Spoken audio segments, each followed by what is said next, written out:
Berkeley, California. You got it.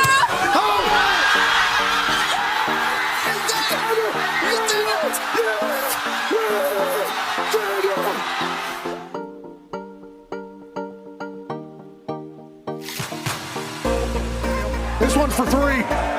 AJ Hawk, $5,000.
The following program is a collection of stooges talking about happenings in the sports world. It is meant to be comedic informative.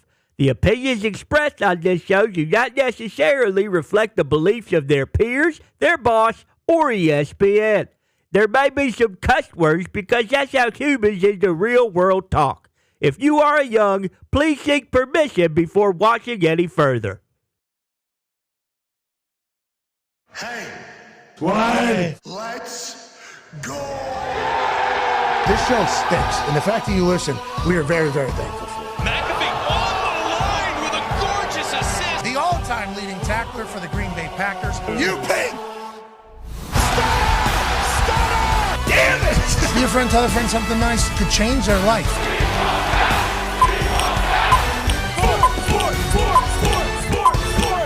Hello, beautiful people, and welcome to our spooky humble abode, the Thunderdome, on this feel-good, happy Halloween Friday, October 31st, 2025. This program begins now.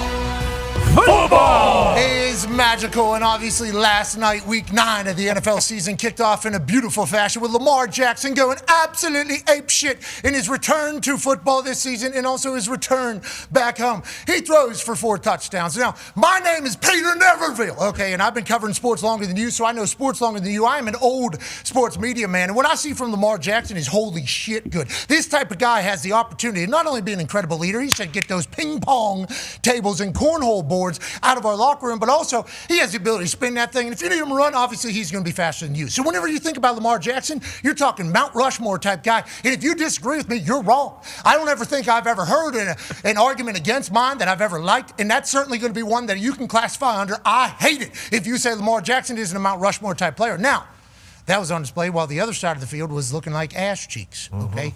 And whenever you talk about old ass cheeks of a team, you start to talk about teams that maybe win by 30 against a team, and then the next week, just a few days later, get absolutely decimated. Now, the stats in the first half weren't bad, but there was a 4th and 2 here in clear field goal territory. Now, kicker had missed the field goal already at that point, but 4th and 2, let's go to our best play. You got it. What is it? Obviously, fade to the running back.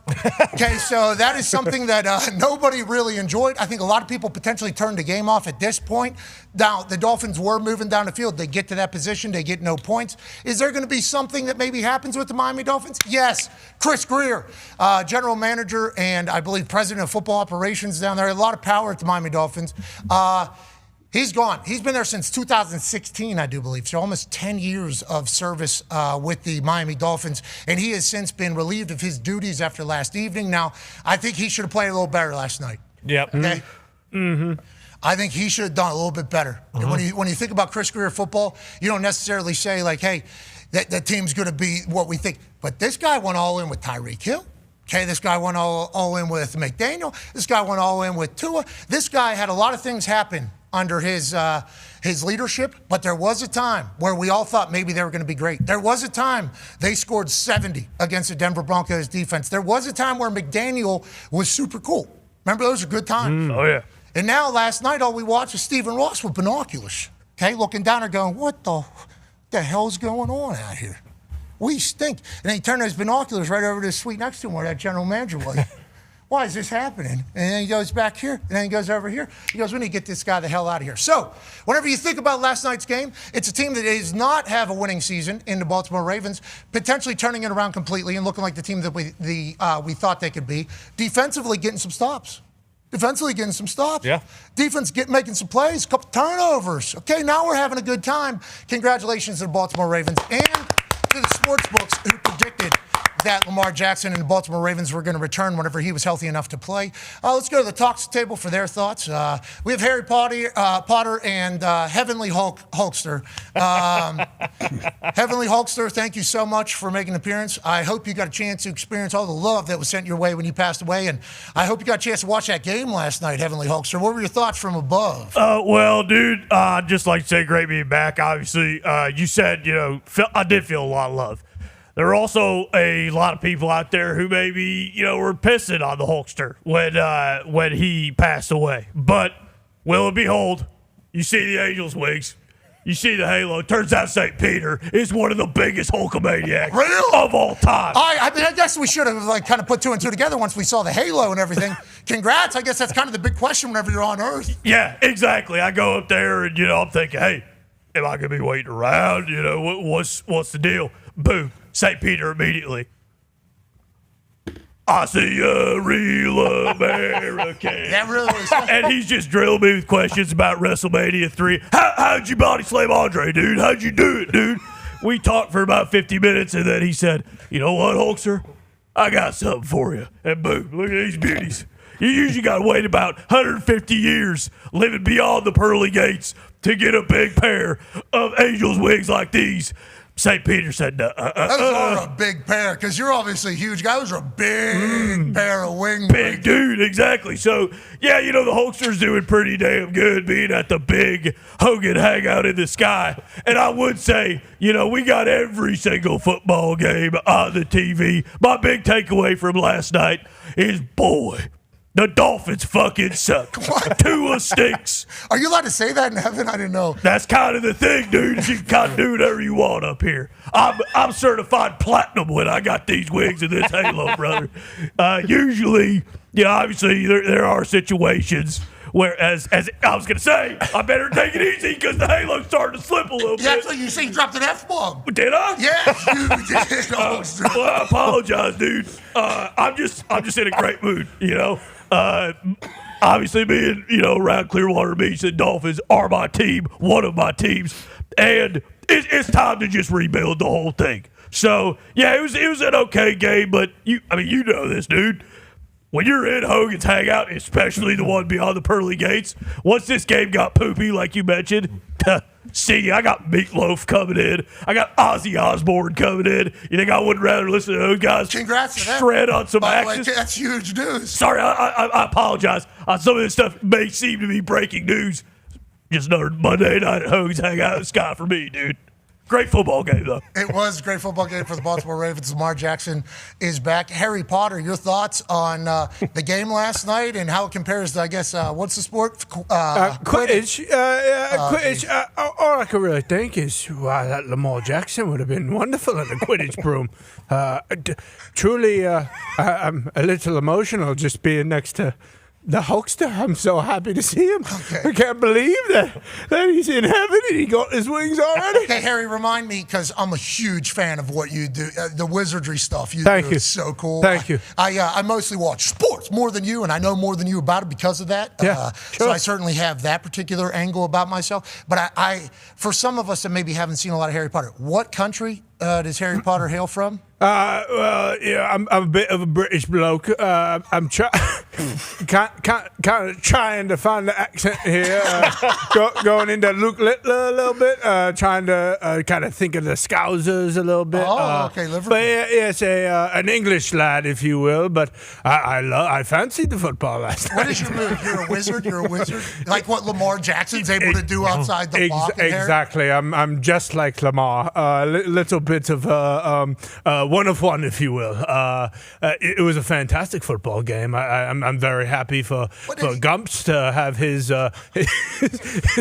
GM finally fired. I know he is excited about that, and I liked what I saw out of young Mike McDaniel. I thought he was quite a lively chap on the sidelines. It was much different than we usually saw, and I wonder if his team hates his guts even more because he was yelling at him. Okay, so you're saying maybe a little bit different than what we had been like on the sideline. Anytime the locker room sees you change the way you act, that means, oh, it's not working. You don't even believe in the stuff that was happening. And the people that can tell if it's real or if it's fake, and to be honest, McDaniel might be fed up, and that might be why he starts getting a little bit more lively on the sideline. And then there's going to be people that say, is he getting a little bit more accountability driven as he understands that his days might be numbered at this point as a Miami Dolphins head coach? There's only 32 head coaches in the NFL. This is one of the jobs. Now, Miami, are you ever going to be able to win in the NFL? Since my time covering this thing, Dan Marino wasn't able to get it done. Good point, I dude. mean, you go back to 72, obviously. I was there. I was 18 whenever that was taking place. And I saw that team go undefeated. And I thought, wow, this city, this weather, this team, this is going to be what it's going to be like forever. What I didn't realize was there comes a lot of distractions with that city, that weather, that situation. And I think in football, it takes a lot of people, okay? It takes a lot of people to really be all going in the same direction. I think it's going to be very difficult for the Miami Dolphins to win, strictly because of how awesome that entire area is down there for everything but football. Okay, I think that is a real thing to talk about as a young or old sports media person like I am, Peter Neverville. But on that note, that offense, that team, they were supposed to win. And it's kind of all gone to hell. And now McDaniel's chewing people out on the sideline. Let's go to our coach for today. Let's go to Super Bowl champion, Yinzer legend, Coach Bill Cowher. Coach, great to see you. Hey, Coach. Thank you, boys. Coach, you saw a little fire out of McDaniel last night. Were you impressed, or what were your thoughts on last night's game? Tell you what, I am a Super Bowl winning coach. Yeah. 15 years for the black and the gold. Hall of Fame, let's not forget about that. You can read about that in my book, Heart and Steel. Okay, you kind of got a little Dr. Phil book selling ability too. Yeah, situation. Pretty good. You know, if you know anything about me, I don't love the cut of Mike McDaniel jib with all those things flapping around his shoes and whatnot. And the is he wearing corduroys or what do you call those? Joggers? Joggers. You know about joggers? Didn't love those. He just didn't have what it took last night. Neither did Tua. Tua looked like Neil O'Donnell throwing them 2 interceptions in the 1995 Super Bowl. On the other side, though, Lamar Jackson looked like a young Cordell Stewart running around out there. It was a very impressive, and yes, the Ravens are fully back, and they are going to win the AFC North. Man, Cordell Stewart. 10 years maybe before his time. Yes. 10, 15 years maybe before his time. It would have been spectacular. Oh, my God. You're talking about punt return, wide receiver, quarterback, play safety if you need it. Guy was unbelievable. And when 10 was on the field, every play was alive. Feels like that with Lamar Jackson. Let's go to longtime sports and weather reporter for your local news. He's on your side. Ladies and gentlemen, Edgar Sampson here. Edgar! Dude, brother. How you doing, Edgar? My name is Edward Simpson. No relation to OJ, but yes, thank you, Pat. Oh, I thought it was Edgar Sampson. No, Edward Simpson. You got it very close. But no relation. Zero relation to OJ. You think when people see you, they would think immediately, you know what? That might be the Juice's something like that. If they see me run a couple routes or maybe take a handoff, they do think that. Got the same jaw. I like your pizzazz. Yeah, they do kind of have a similar jaw and strength. There is a glaring difference, but there is maybe, who knows? I see it. Yeah. The difference, that's all I'm saying. I'm saying you don't look like the Juice, dude. Yeah, and he's in heaven. Remember that. Yeah, you see the juice. You see the juice up there with your lighter. Edward Simpson, let's go back to what you were talking about, no relation. What did you see from Baltimore, maybe on the defensive side, that makes you think they could go on a run and are warranted of being the AFC North favorites to win the division? Well, I think Chuck Pagano, think about it. Chuck Pagano, he's got them figured out. Kyle Hamilton playing all over the place. You see him moving around. Offense really can't get a beat on where he ever will be. He can blitz. He can cover. He can play in the box like he's a linebacker. I think they're looking pretty good. Now, you might say, hey, this Dolphins offense may not be the best offense in the league, but hey, you still turned the ball over, you still played well and got a win on Thursday night. So they obviously this 4th and 2 call, we're going to keep playing it just because what happened? Chris Greer might have called this play Dahn. Might have been why it happened. Schefter has reported that McDaniel is going to remain the head coach for the rest of the season. That announcement was made alongside the Greer firing a general manager. I'll tell you what happened last night. Lamar Jackson goes down to Miami and maybe saves the city. Maybe changes the future of the Dolphins. Let's go to the back room. Old Florida man back there. Florida man, old gambling, look like partially dice player, maybe corrupt. Is that Carl Havoc? Yeah, it does appear to be. Take this thing off. What are your thoughts on the Miami Dolphins state currently, brother? Chris Greer obviously let go from the Miami Dolphins, effective immediately, which we don't know what that means. And McDaniel to be the head coach for the rest of the year. And Lamar Jackson and Baltimore Ravens get back on track against your guys' team. How do you currently feel, old Florida man? Chris Greer definitely had to go. It was a massive mistake. He was there way too long. As for the how they played, the defense played really well, and the offense has been shite. And that is the problem when Tua's making the most money out of anybody. You talk about shite. What's right next to you there? I see some big old butt cheeks on top of somebody's head. What's going on back there, sir? EAGLES. Eagles! Go, Birds. Push that tush. Push that tush. Those are ass cheeks. Okay, so that's what we thought we were seeing there. Like little Nicky. Those are ass cheeks on your head right there? Yeah, my favorite play in football is a tush push. Nobody can stop it. Nobody can beat it. The Giants can't stop it. The refs can't stop it. What? And you, Goodell, you can't stop it. We're the best team in football. Go, Birds. Okay, so in front of you, I see one of the teams you called out. I see the shirt you're wearing, too, the Thanks Giants shirt with Saquon doing the whoop-de-woo over a guy. The Lions running backs are on his head? What's that? No, remember? Easy. They're not ass and cheeks anymore, Coach. Oh, I forgot. You're right. That was week 1. Yeah, it was just week 1. Sorry. Now all of a sudden they're MVP candidates. Now that's what they got going on. So they're the opposite of what's on that man's head back there, that particular John back there. But right in front of him is massive Giants legend in the making and superstar, I do believe, Jackson Dart. How's it feel about a man with ass cheeks on his head being able to dunk on you, rightfully so? Oh, what up, Coach? Okay. Yeah, I'm Mormon dog, so I don't know much about push and tushes. But I just hate losing. My boy Scat, we're going to miss him, dog. But got to get back in the win column for real, man. Hey, Jackson, can you look at the camera so we can make sure everybody understands the accessorizing that was taking place here? We got multiple chains on, too, here, Jackson, don't we? Oh, yeah, dude. I got the drip, dog. 4, 4, and 6 in the trap. Hey, Ed Simpson, that is something that is going to be able to happen for seemingly the next 10 years with Jackson Dart. Feels like he's actually going to be their franchise guy next. Doesn't it feel that way? They found their guy. I don't know if he would appreciate the representation that Bruce is giving of Jackson Dart, though. What do you think? Well, I guess you're Edward Simpson, so you're not impersonating anybody. But do you think, actually you kind of are, do you think whoever you are drawing inspiration from right now is feeling disrespected by how you're operating? There may be a few people that think I am targeting them, but no, it's a conglomerate of a bunch of people that I have, that I am, I guess. Draw inspo from all over the place. That's what you do whenever you've been around as long as I have. Peter never. Yeah, me too. I've been around just not quite as long as you, but, a few years. Wait, who are you again? Me? Yeah. Edward Simpson. Oh, I thought you were Ellen DeGeneres. Oh. look like it. Older. Let me see. Yeah, you know what? I see where you're going with that. Yeah. She lives in my neighborhood. Well, these are. That's what I've heard. Yeah. We hate her over there too. No. She obviously, a lot of heat on the way out with the internet for sure. The run she had though with that show. I was thinking about it as people that do daily shows here. Mm-hmm. The run that she had on that thing was outrageous. I mean, it was like the blueprint for what shows were. And then that all kind of just really quick. You've outlasted her, Peter. No, I've not. She was, I guess Peter Neverville has. But I remember I'm yelling into a microphone in a small. Me and Ever Simpson doing the same thing. We've been around a long, long time in this business. We don't like what's happening nationally. I'll tell you that, do we? Not at all. It's a bloody mess. I mean, don't get into the real details of things. For instance, easy conversation. Michael Jordan's the best of all time. That's why I'm wearing these, bro. Look at the shoes. Cool you think I'm old, then boom, I'm wearing 23s. Yeah, look at the shoes. I'm cool. You can I'm relate. cool. Young kids relate to that, yeah. Yeah, I'm Jordan, though. Go ahead. What? Debate, moron. Here, dude. 4 dude. See, I would take Michael Jordan in that debate. You know that. Who would And you that's pick? what we've been, you're right. That is how this would go. That is exactly how this would go. And that's why these young kids that do TV and stuff have no idea what they're doing. No clue. We did that for what? I mean, they're talking about other sports. Yeah, right. Imagine no. them working a green screen. They could never work a green screen like me and you can. Yeah, that's right. And having to look off camera. Yep. There's a screen over here, and it's like you're in a mirror, like these youngs can't handle that. They can't handle that at all. And why do they even watch these other sports?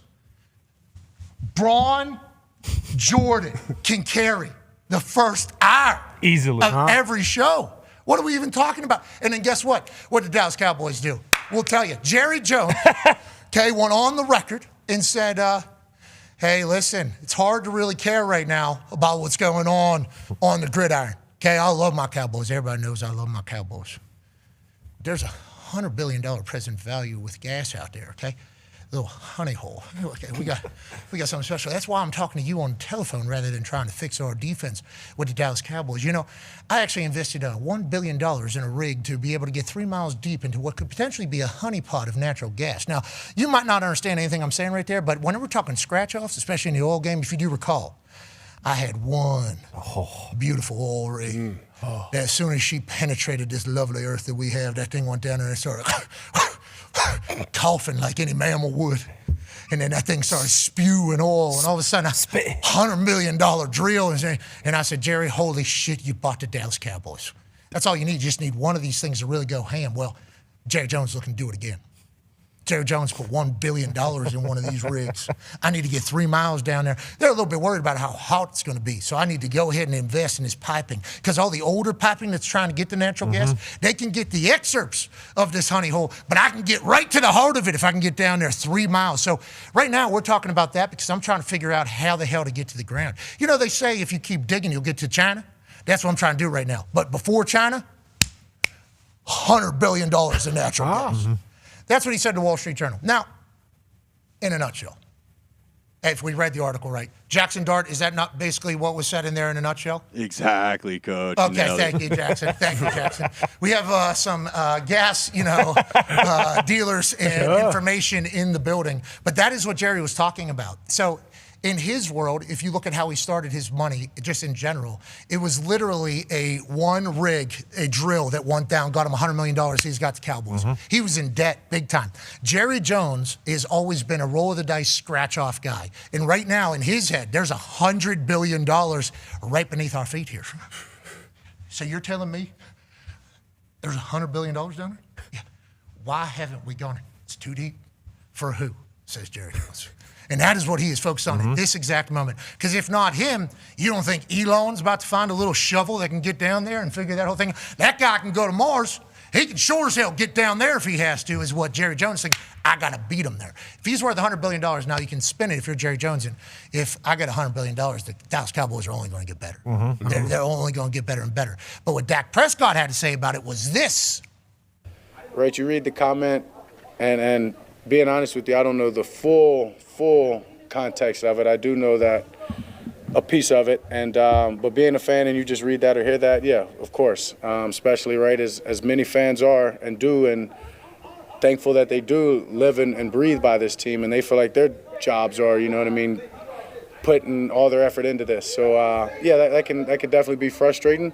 But in that sense, I would just say, like, the guy's never really lied about who he is or what he's trying to do. And I think right there is just, I mean, hopefully he was talking about in that one particular moment. You know, maybe in those 5 minutes, this is what he was alluding to, and having a chance at $100 billion opportunity. I think you might take 5 minutes as well and go answer a call. So hopefully that's what he means, right? And but I can see I can be frustrating. Once again, for us as players, we can control. That doesn't pertain to us right now. Our job is to make sure that we're getting ready for Monday night and going to be the best team that we can when we go out and play the Cardinals. Have you ever watched Shark Tank? These billionaires invest in a lot of different companies that call for their time.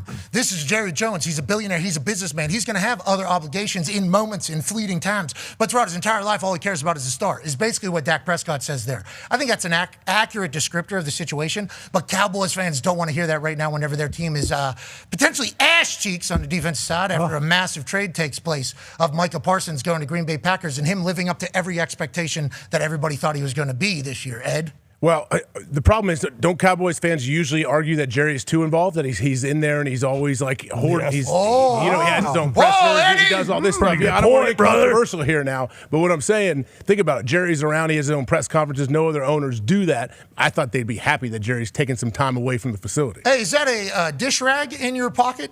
I did find this on the ice maker right before the show. Yes, I knew I needed a little pizzazz. Yeah, you do got good flair, Ed. I think when people think about Ed Simpson, no relation, they think, wow, that guy's got good pizzazz and good sports takes. That's a good call, Heavenly Hulkster. I didn't even think about that. Jerry's basically saying, $100 billion down. Have you ever seen, do you know what you could buy with $100 billion? Yeah. That's what Jerry renovate the stadium again.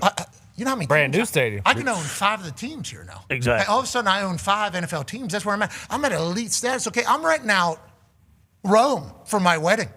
Okay, that's what I'm doing at that stage of this entire thing. Jerry's saying, I might fuck around, go to space like all these other guys that are worth all this amount of money. That is what Jerry's thinking. And then he's also saying on the other side, you got little baby Jerry down there and Steven down there, and you got Shoddy and the boys down there. Yeah. I got to take care of this at the moment. The boys are doing just fine. But everybody wants him to change his title, right? Well, if you're not going to do that, then you're not the general manager of the team. So if you're going to be the general manager, then, we need, at least in the middle of the season, need you to act like you're focused on the football team. Do you think that's a big problem, Heavenly Hulkster, as you look down from above? My 2 cents would be the Cowboys fans. Hey, shut up, dude.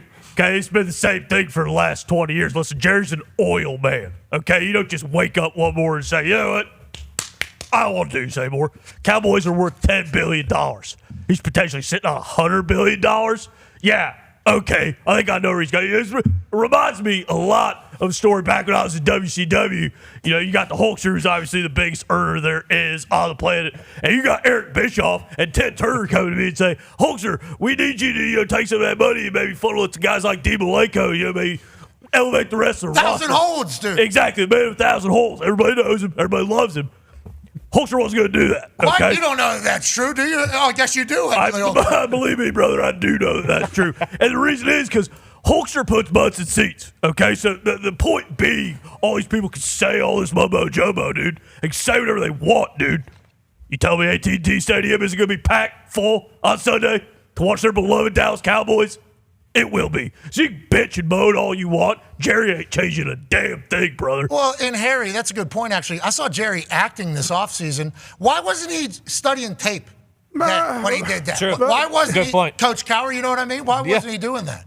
I'm always in the lab studying tape, so that's not something that registers in my mind. All I did was live, eat, and breathe football, so that's not something that I could ever just register with. Now, Coach Cowher, let's go to your world, Harry Potter. Acting, how much time did that take for Jerry? Because what if he is focused on acting and nailing a scene, maybe the best any cameo actor has ever done in the history. Try to win an Emmy, dude. He'll probably win some sort of an award for what he did there. And also maybe finding an oil rig that can get $100 billion. But the acting world, why was he focused on that, you think? Is he maybe distracted too much to be focused on the general manager duties, Harry? When it comes to someone like Jerry, it's a bit of a conundrum just because he's a man that can't be tied down to one thing. I know Dallas Cowboys are very similar to, Victor Crumb fans, if you will. Well said, Harry. I'm trying. It's very hard to speak like this. Of course. I can imagine. But sorry, Jerry Jones is Jerry Jones. He doesn't give a shit what anybody says. And guess what?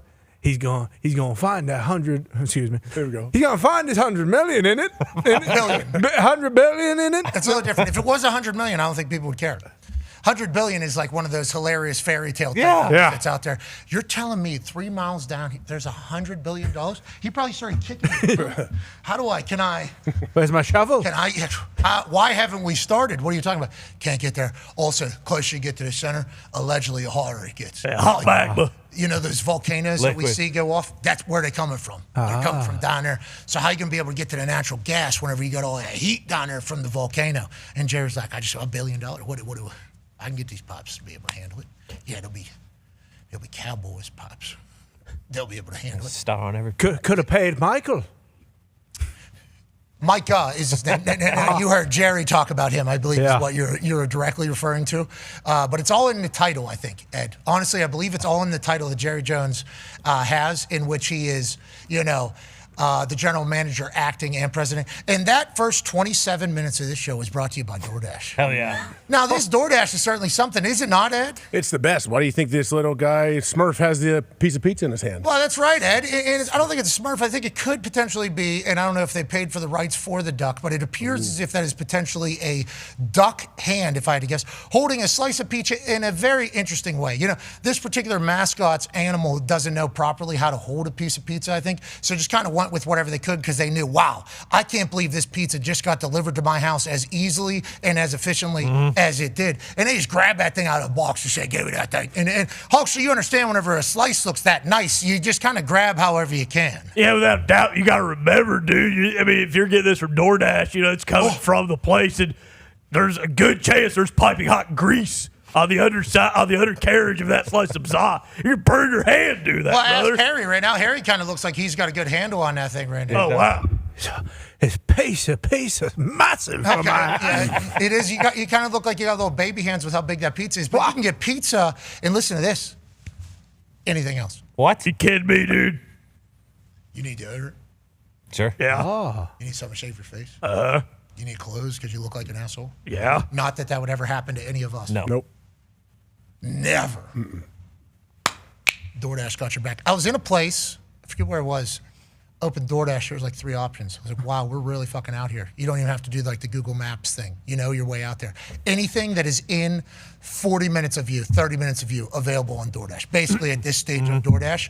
I will say, there are some prices that you're paying for some things just for convenience that you look at it and you go, I can't be doing that every day. Yeah. I can't be doing that every day. But boy, it's nice to be sitting at home and P.F. Chang shows up. Oh my God. 7:40, don't even have to leave the house. Let me go ahead and dive right on in here to the Chang Spicy Chicken. We appreciate that. Shout out to DoorDash and shout out to sports fans everywhere who can order DoorDash or use DoorDash on game days and earn money. Yeah, hell yeah, brother. Joining us now, ladies and gentlemen, is a man who is the face of sports conversation, which kind of what we hate about it. Ed, I don't want to like kind of throw any direct shots. I don't hate anybody in the sports industry. Ed doesn't? No, Ed does not. Just claw my way to the top. How? Yeah. Okay. All the way to the top? Ed's trying to get all the way to the top? I might be in Tucson by next year. Where are you at right now? Do you know? Texarkana. Okay, Texarkana. I've been hearing about Arkansas because I guess there's a D3 football game that has a big rivalry game next weekend. Oh, yeah? Yeah, their stadiums are like 3 minutes away from each other. Interesting. You should go. Division 3? Yeah, Division 3 game. Who cares?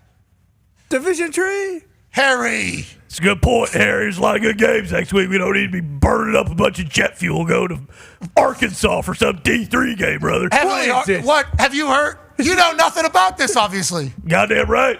And it's bliss. Can't say that. Yeah. You're in heaven. How many times do I got to tell you guys, dude? Boom! Okay? Makes me get out of jail free card wherever you go, brother. Are those wings going to take you down to that D3 rivalry game, maybe? Yeah, maybe if St. Peter's joking around and we're, wrestling or something and he clips them and I fall out of the sky and land there, sure, maybe.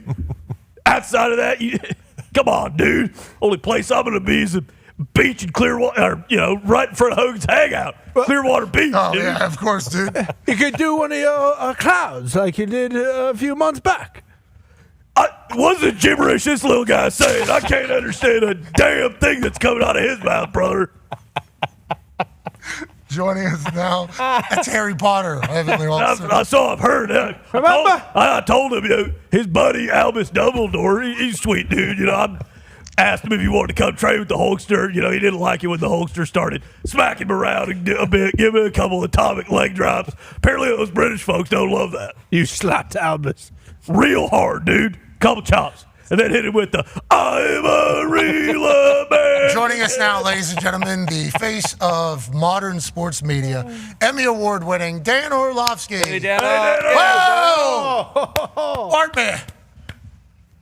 What up, Bart? What's going on? I think this is a good decision. You feel good about it? Probably should cut a hole. Yeah, I think it was a good decision. You feel good about it or no? Can you guys hear me? Yeah, it's just kind of echoed, but I think natural mask stuff. We had it with Florida Man in the back as well. Good enough. It's part of Halloween. It's kind of Halloween football. We can't hear you. You look amazing, and we appreciate you joining us. Bart, what's your big takeaway from last night's game? Lamar Jackson back and filthy? Is that the conversation? A couple of those throws were obviously elite. Highest QBR at one point. I don't know if that's still the stat. I apologize for not looking that up right before we go live. But he is just unbelievable through the sky, and then obviously being able to run. Bart, what did you see from the Ravens and Lamar last night that maybe make you think this team can go on a run and maybe win the AFC North? I think Lamar in the offense was fine. I think, the play-action pass game, that's kind of their bread and butter right now, throwing the ball.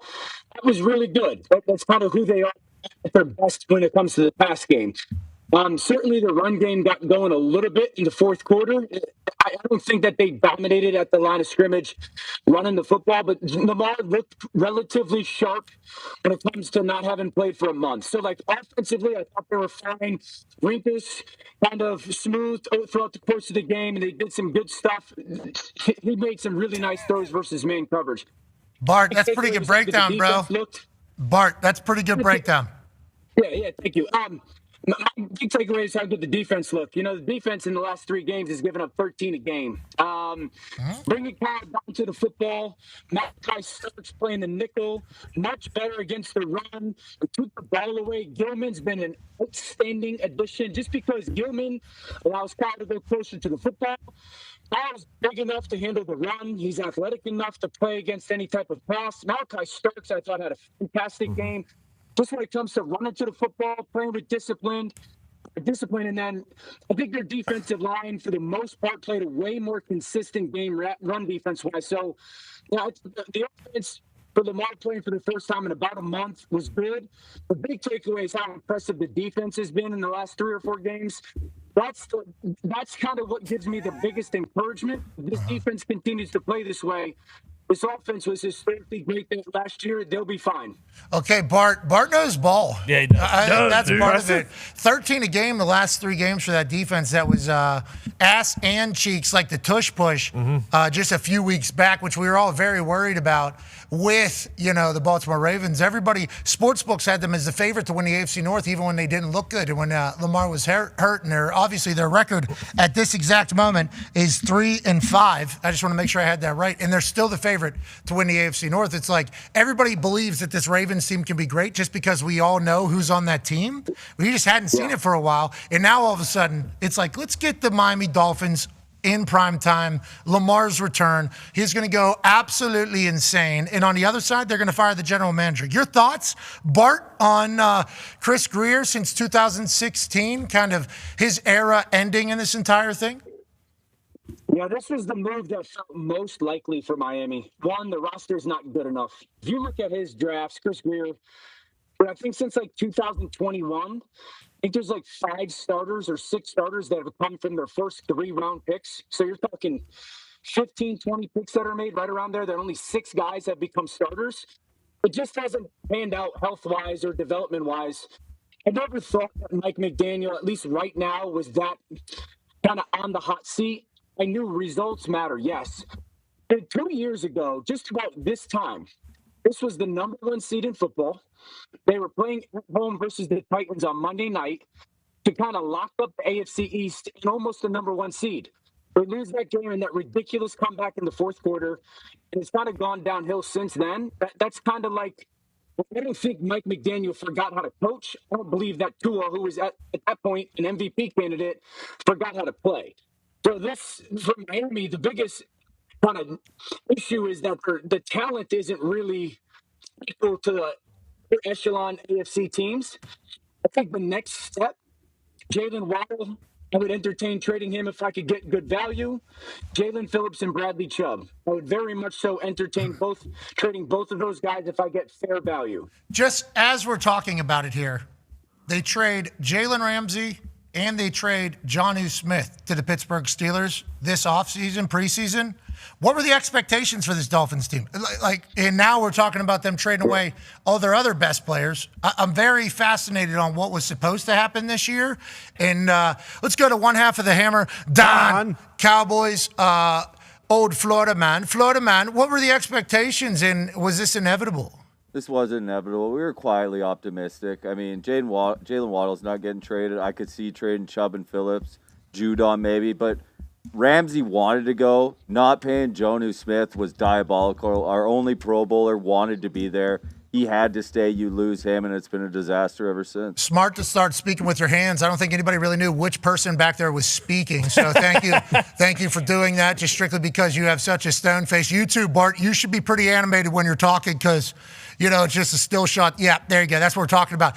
By the way, great breakdown by Bart Simpson. Yep. People are reading the captions going, what is Bart knows ball here? Unbelievable. Bart knows ball here. Eat my shorts, dude.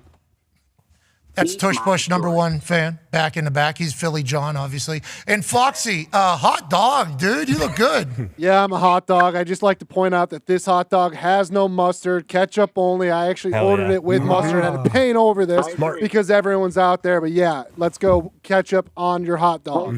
I like that. Now, did you put the ketchup on top because you had to paint over the mustard that was on the top? Exactly. The right move, actually, and everybody goes, hot dog, a sandwich, yada, yada, yada. It's a taco, okay?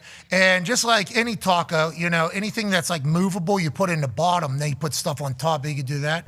You definitely put the ketchup at the bottom of the taco, okay? And then you put the hot dog on top of that. Then you shut that thing. What's that?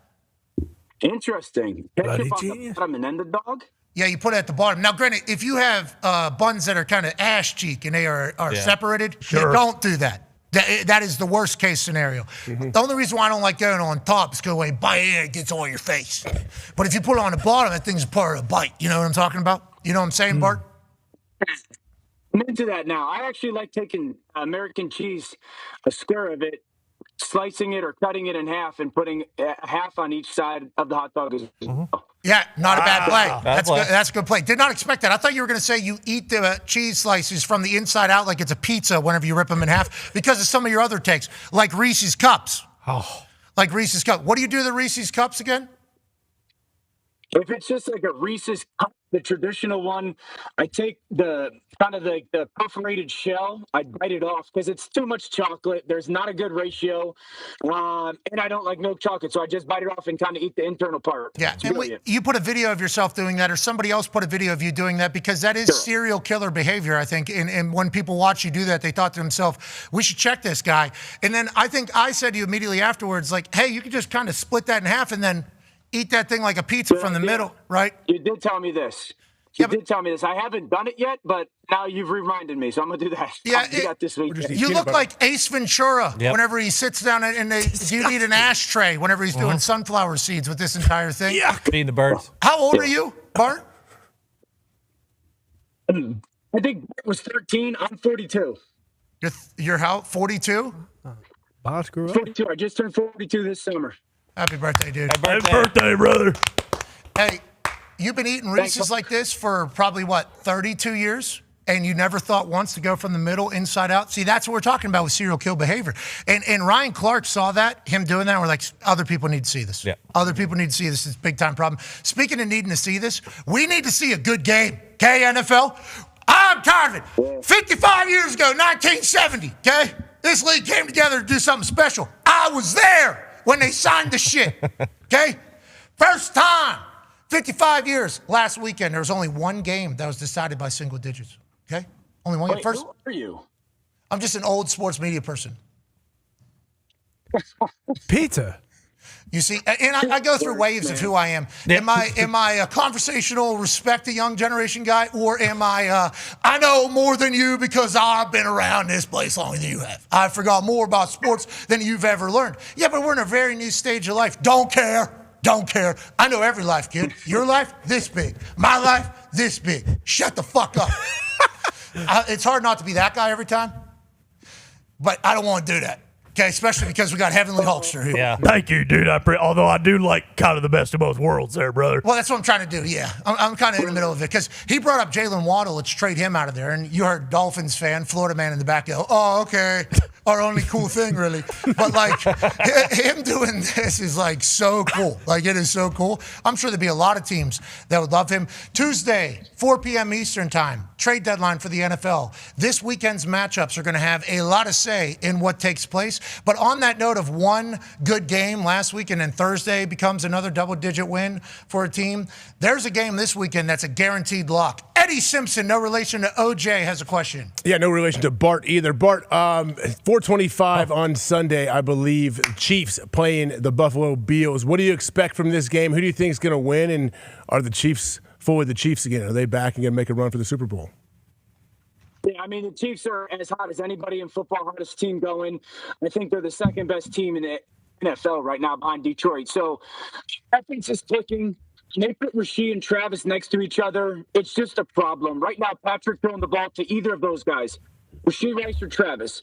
He's 52 of 67 for over 600 yards. And of those 600 yards, 351 of them are yards after the catch. And so, like, if you watch defenses, AJ, you would speak to this. Like, when they put those two guys next to each other, it's so hard to defend because you have to have so many eyes on them because they're both in the middle of the field that, like, they attract so much of your attention. And then all of a sudden there's Worthy running down the field, like, uncovered. And so how does that happen?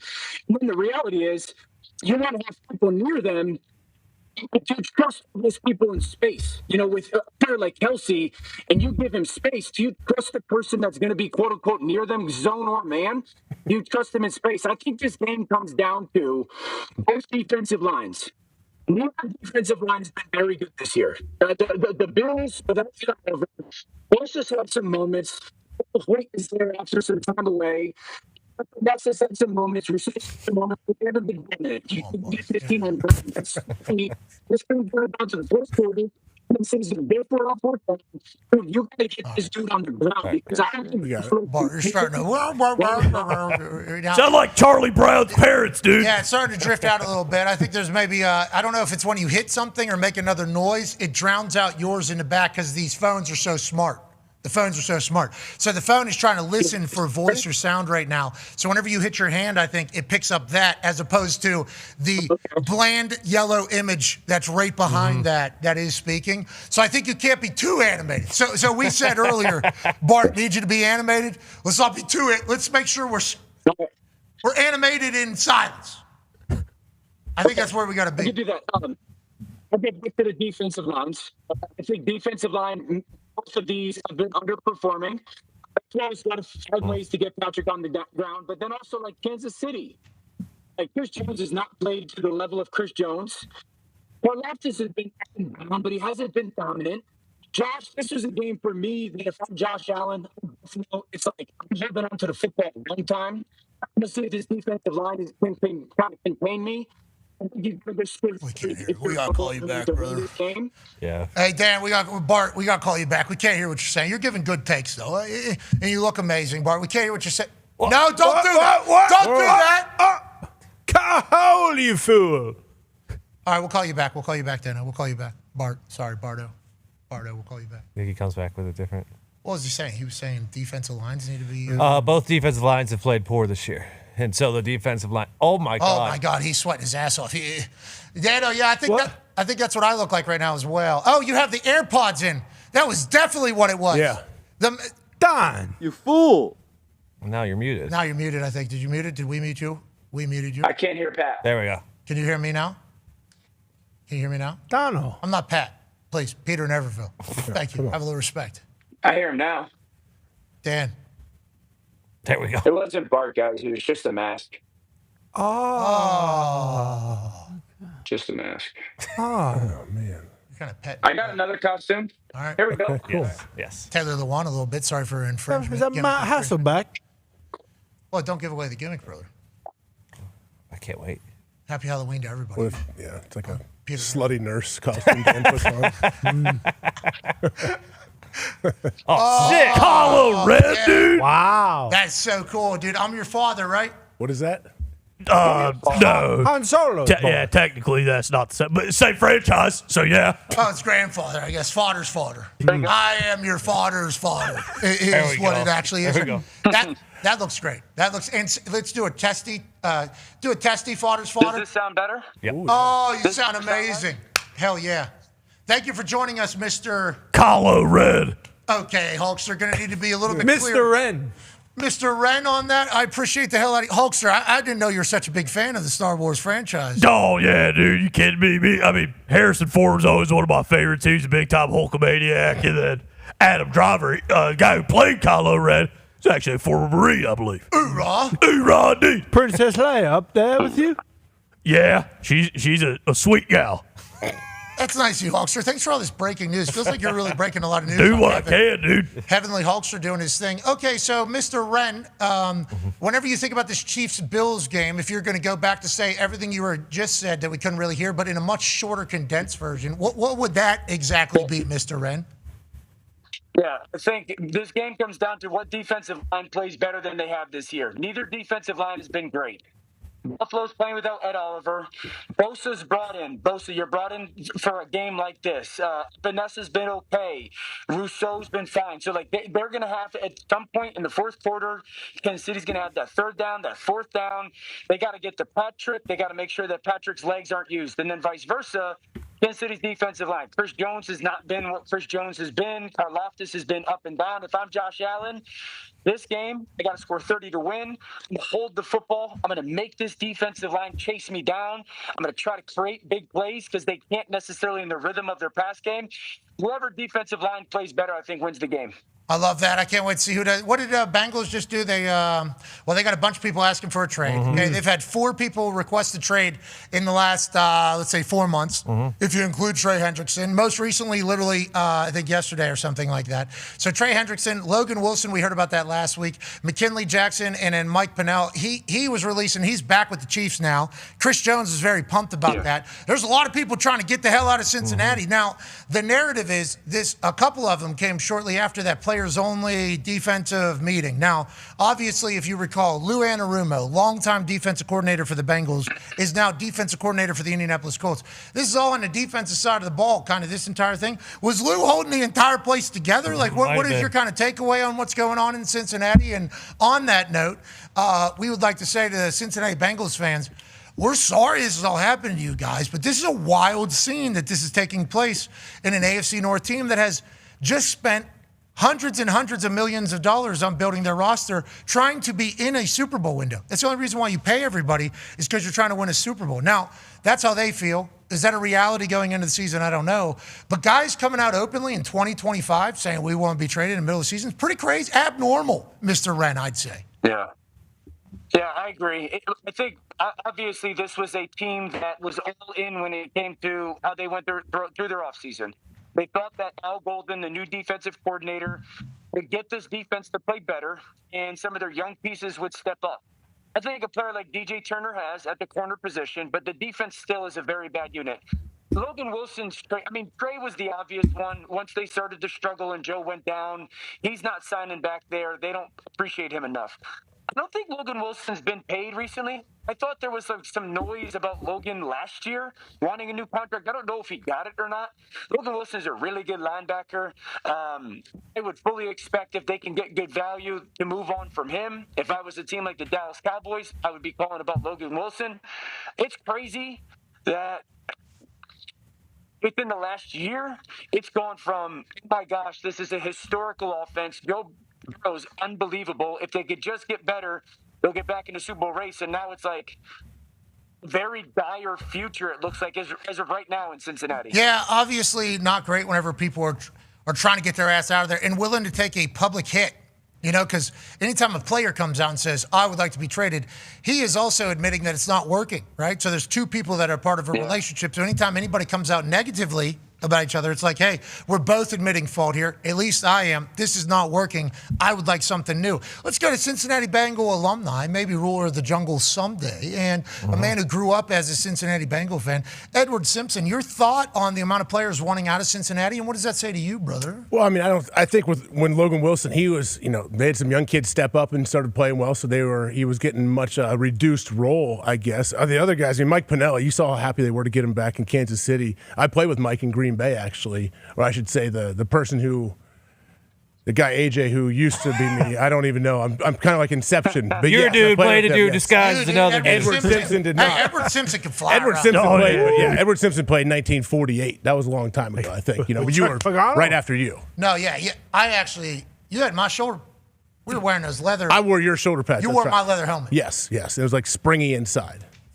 Good Look to see what we you. did for sports. We did a lot for sports. But the Bengals are dead? No. I do not think the Bengals are dead. Dano or Mr. Wren, is that right? Kylo. Do you believe? Okay, so what do the Bengals look like next year, Mr. Wren? Like, what's the record? Obviously, let's assume Joe Burrow's back. Joe Burrow's back. What do they look like? Can they stop somebody next year defensively? Yeah, I think, to be honest with you, I think the number one question is Zach Taylor the coach? That's a fair question to ask, given what's kind of transpired over the last year or two. I think Zach Taylor's a really good coach, but it's been a while now in Cincinnati.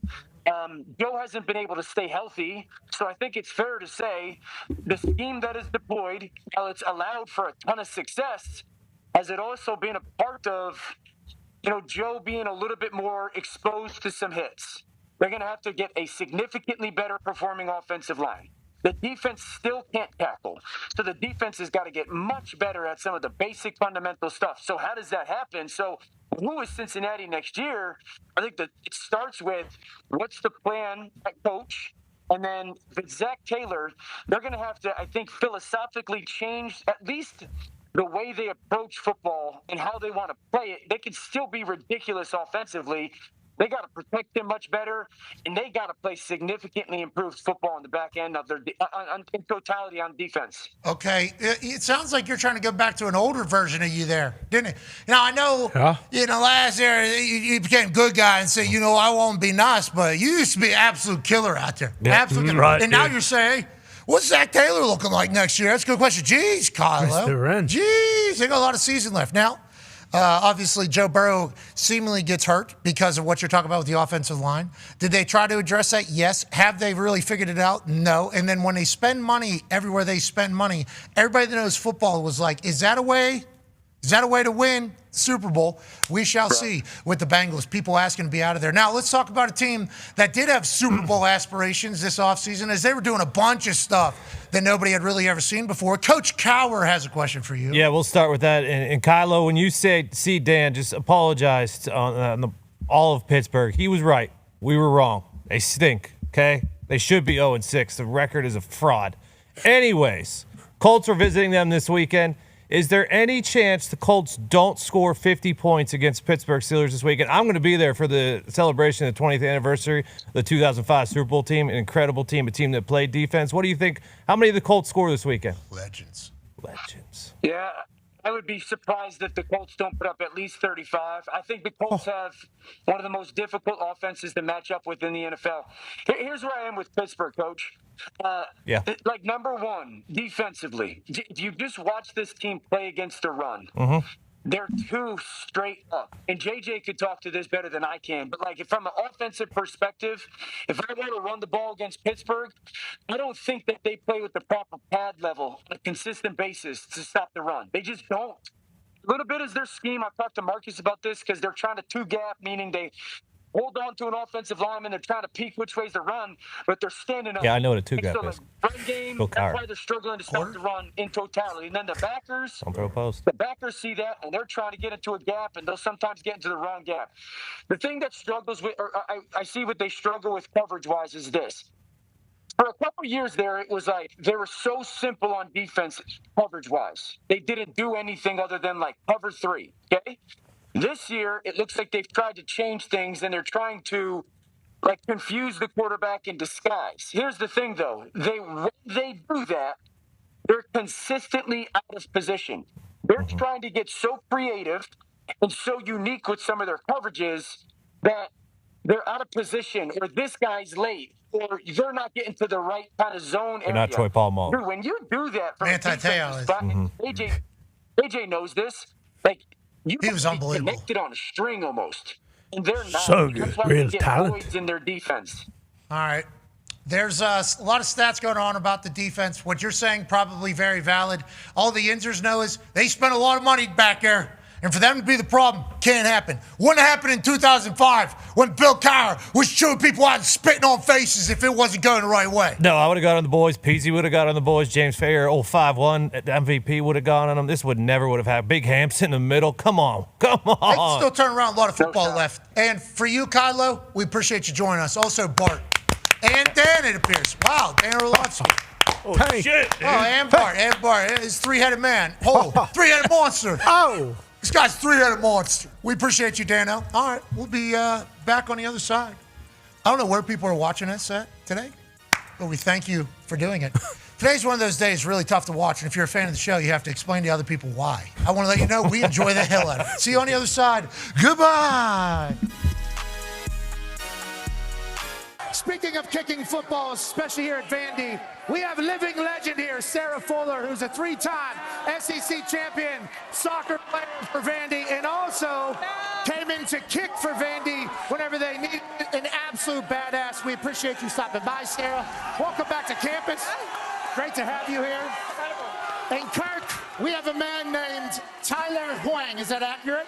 There you go. Okay, where are you from? I'm from Dover, Massachusetts. All right, so I've heard Vanderbilt is the Harvard of the South. What are your majors here? I'm a chemie and econ major. Okay, a chemie. Okay, that's what we call it. That's slang for chemical engineering. There you go. Yeah, I'm in the chemie world too. You played soccer your whole life? Yes, sir. Did you ever kick a football or field goals? Senior year. You were the high school kicker for your team? A few games. I might have stepped in. Okay, so you have a lot of experience. Sarah, do you think he should be able to make it on his first attempt then, right? Oh, absolutely. I have all the confidence. He's got the soccer, he's got the football background, he's got it. Okay, and Kirk Herbstreit's chasing a squirrel behind us as he plays catch with everybody here in Vandy. Have you ever made a kick from this far? Oh, of course. You have? Of course. All right, so here's the deal. Here's the deal. One kick only. One kick only. $500,000. Okay? $500,000, Tyler, if you're able to make a 33-yard field goal. We'll also donate $250,000 to charity, $750,000 in total, $500,000 in your pocket, $250,000 to charity.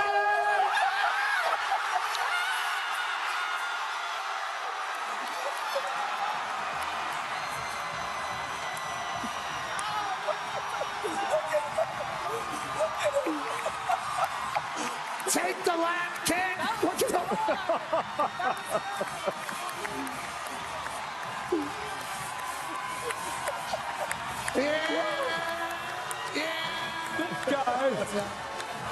Tyler.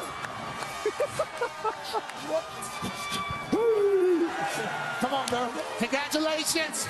Tyler Wayne hits the biggest ball we have seen. Sarah Fuller with the tip. Herbie with the home. Right down. Vandy with a magical Saturday morning. How many kicks have we been doing over the years? I have no idea.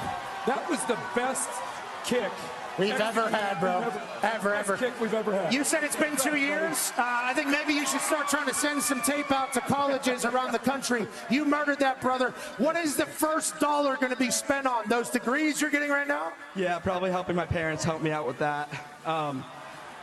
Just so excited. Can't believe it. You're the best, dude. Congratulations, Tyler. Congrats to his parents.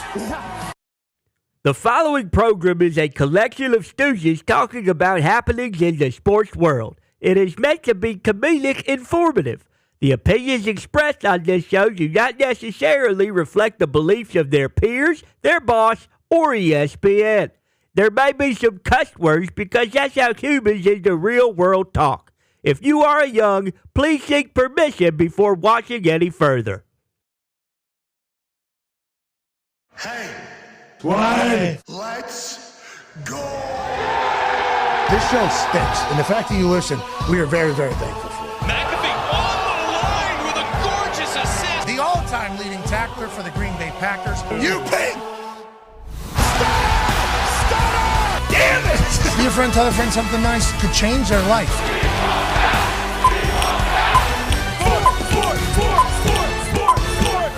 Hello, beautiful people, and welcome back to our spooky humble abode, the Thunderdome, on this feel-good Friday. Happy Halloween, October 31st, 2025. Our truth program begins. Football, brother. That's right. Football, brother, is what we talk about usually. But I'll tell you what, the run of NFL games has been ass and cheeks. Like the man behind the glass, the Philly John, who's dressed as the Tush Push's biggest fan.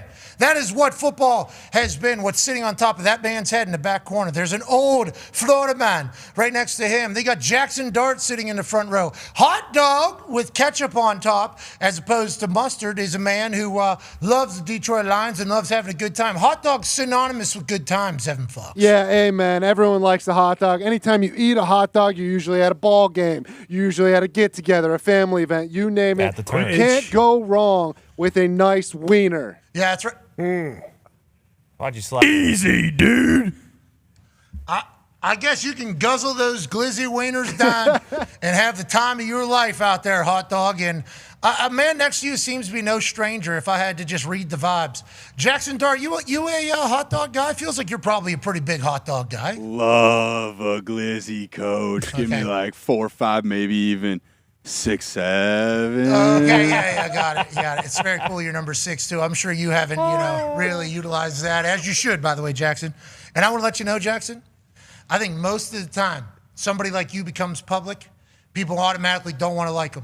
The fact that everybody loves you is because you're so damn good at football. You're an absolute beast, dude. And I appreciate the fact that everybody's kind of giving you a chance. I want to let you know that. Hell yeah, thanks, coach. Aren't you perfect for Dayball, too? How much you love that guy? Oh, Dave's, man, he's the best. We just got to get back in the dub column. The losing just kills me. Well, Scataboo, obviously, Happy Halloween. The Scataboo shirt that Peter Schrager had the other day was awesome, kind of honoring him. The NFL lost one of its faces, and Scataboo, you lost a best friend, Jackson. Mm-hmm. You're my boy, Scat.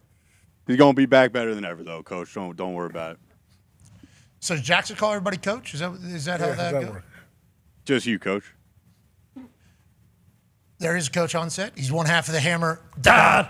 I didn't know if he was talking to me, but all I know is as a coach, you cannot replace a Cam Scataboo, okay? As a person, as a player, any of those things. And we lost a good one. Who's that? Cam Scataboo. No, yeah, but it sounds like you were talking from personal perspective. Oh, I was personally talking about when T.C. Williams lost Gary Bertier. You cannot replace a Gary Bertier on the football field or as a person. But. Yeah, I think you're right. And I didn't even think about that because where Bertier was at the beginning of that thing versus the end, certainly a fascinating situation. Let's go to the Toxic table. Very spooky Halloween here. Heavenly Hulkster, your thoughts on everything happening in current conversation and spookiness with the vapes here? Yeah, I'll be honest, brother. I don't love this, okay? I feel like I'm at, like a bowling alley for Quarter Mania or something like that. This kind of garbage doesn't happen beyond the pearly gates, okay? So if we could, okay, good. It's starting to kind of dissipate a little bit. Remember the Titans? Yeah. Great movie. I love Tony saying that. But, it is interesting, dude. Just the amount of kind of elbows I've been able to rub up here in heaven at my version of the Hogan's Hangout, guys like Jackie Robinson, who a long time ago people would have said, Hulkster ain't never going to be doing anything with Jackie Robinson. I went out and played Pepper with him for an hour and a half. You know what Pepper is? Yeah, when you're... Yeah, exactly. It's like, you play before like a baseball game, like high school, grade school, underhand ball, somebody, they try to get them up down. If they pop it up, you run over there, catch it, and then guess what? Hulkster's pretty good at that game? Oh, brother. Hulkster. You lost to Jackie by a lot, though. No. Yes. Hulkster always gets the butt down. So we even got to a point where Hulkster had to basically be like, who wants the bat? I'll play defense. You guys ain't never getting me out, brother. And they knew, we laughed about it, we giggled. And one of the other best parts about being up here, bottomless. I'm talking bottomless. You get like these big jugs from St. Peter when you come in. Basically, whatever kind of beverage you want in there. Really? Yeah, exactly. Real American beer? On tap. Everywhere you go. You fill up your beer. You drink it till it's gone. In the Hulkster's case, I'm just, and when you're done, that thing fills right back up to the top. Perfect amount of head. Icy cold? Icy cold. Perfect amount of head. Like a butter beer. Where's this at? This is Hogan's Hangout? Hogan's Hangout, I'm talking maybe like 150 feet past the pearly gates. You that take feels a like left. pretty prime real estate. It's, let's just say everybody... I wasn't kidding first hour. I told you how big of a Hulkamaniac St. Peter was. You should see my spread over here, dude. I got DMX coming over to my house every night, smoking cigars, playing cards. That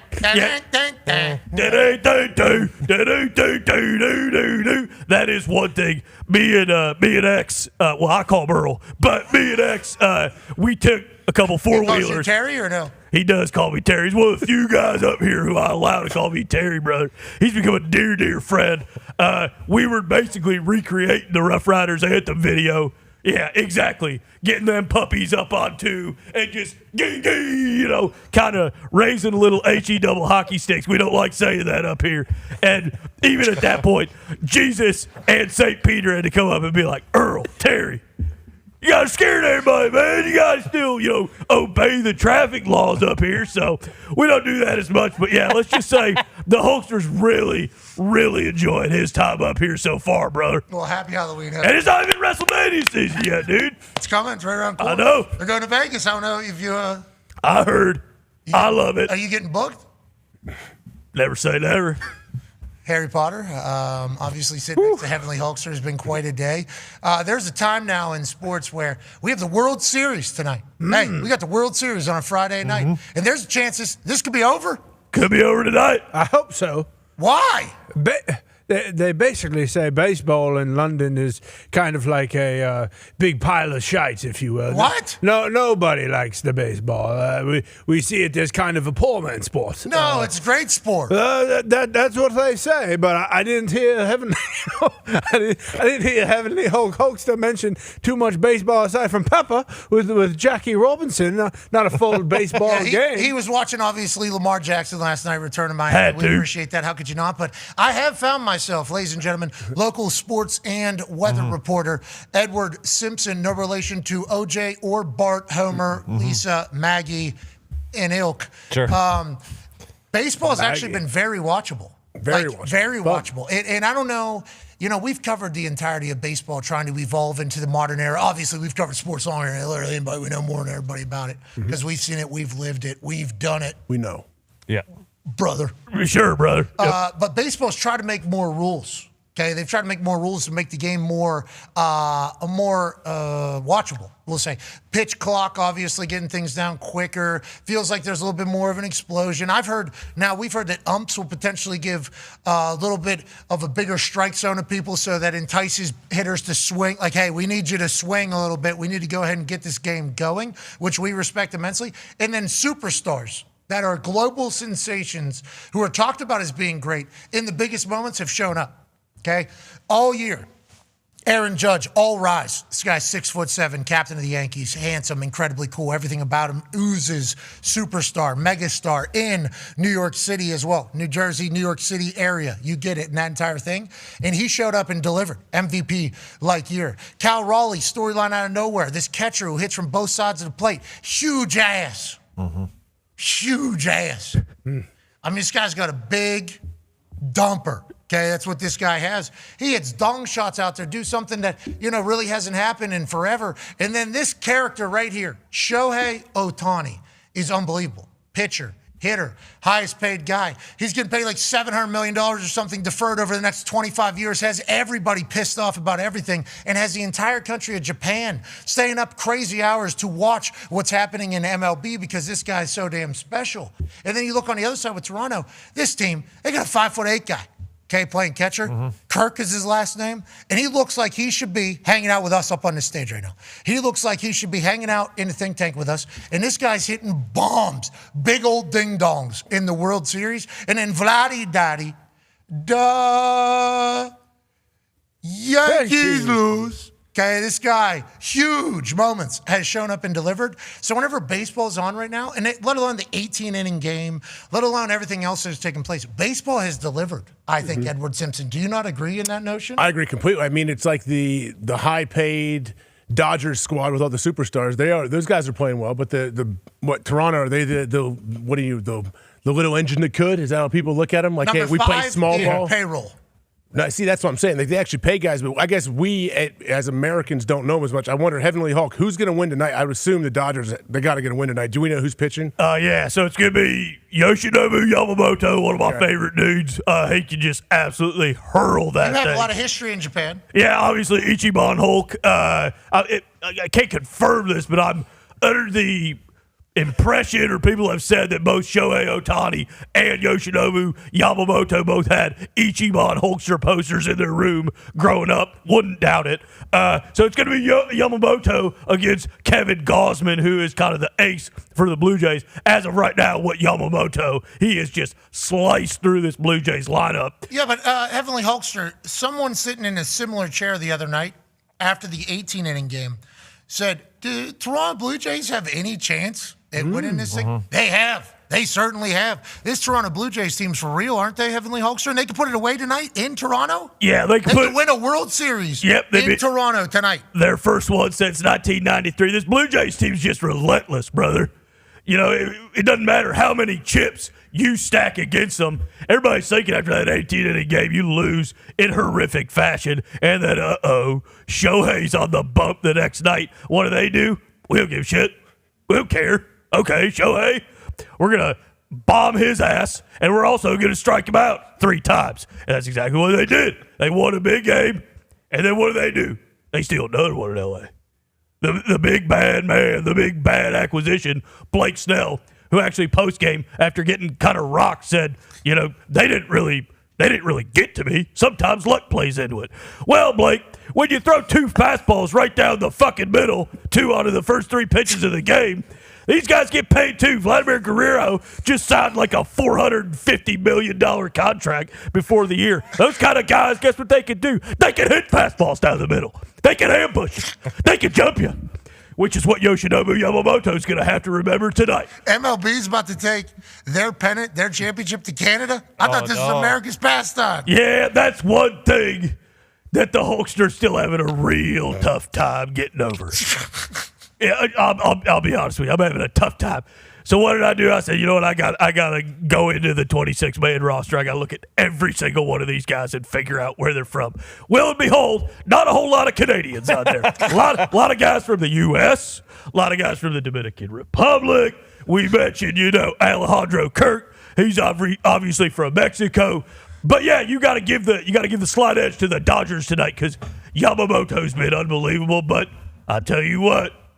Don't let these Blue Jays get hot. and they're already hot, brother. Yeah, it feels like there's really good baseball happening, Edward Simpson. From what Hulkster just said, how do you lean, ES? How do you lean tonight? I got Yamamoto 2 complete games in these back playoffs. to back. Yeah, back-to-back complete games. Jack. Bam. Let's make it a 3. Let's make it 3 in a row. Let's do it. That's highly unlikely, but I like where your head's at. Yeah, why You're not? saying they win tonight. Yeah, I think I also win believe the Dodgers will win tonight's game. You think the Dodgers will win tonight? Yeah, I believe this one's going 7. He thinks that Toronto's winning. No, I think Dodgers. Yamamoto. Really? Yeah, I think Yamamoto gets it done. Oh, I misheard you. That's 100% on me. I thought you were saying that you think that Toronto's going to be able to. I don't know, man. I think we need a Game 7. We need this. This has been a good series. We need Game 7. Okay, so we need to put into this universe that we're living in. And apparently it works because you've seen the other side and now you're doing it. Yeah, well, with everything that's going on right now with that kind of stuff, I don't want to say I know what's going to happen. But yeah, let's just say I know what's going to happen tonight. We'll see.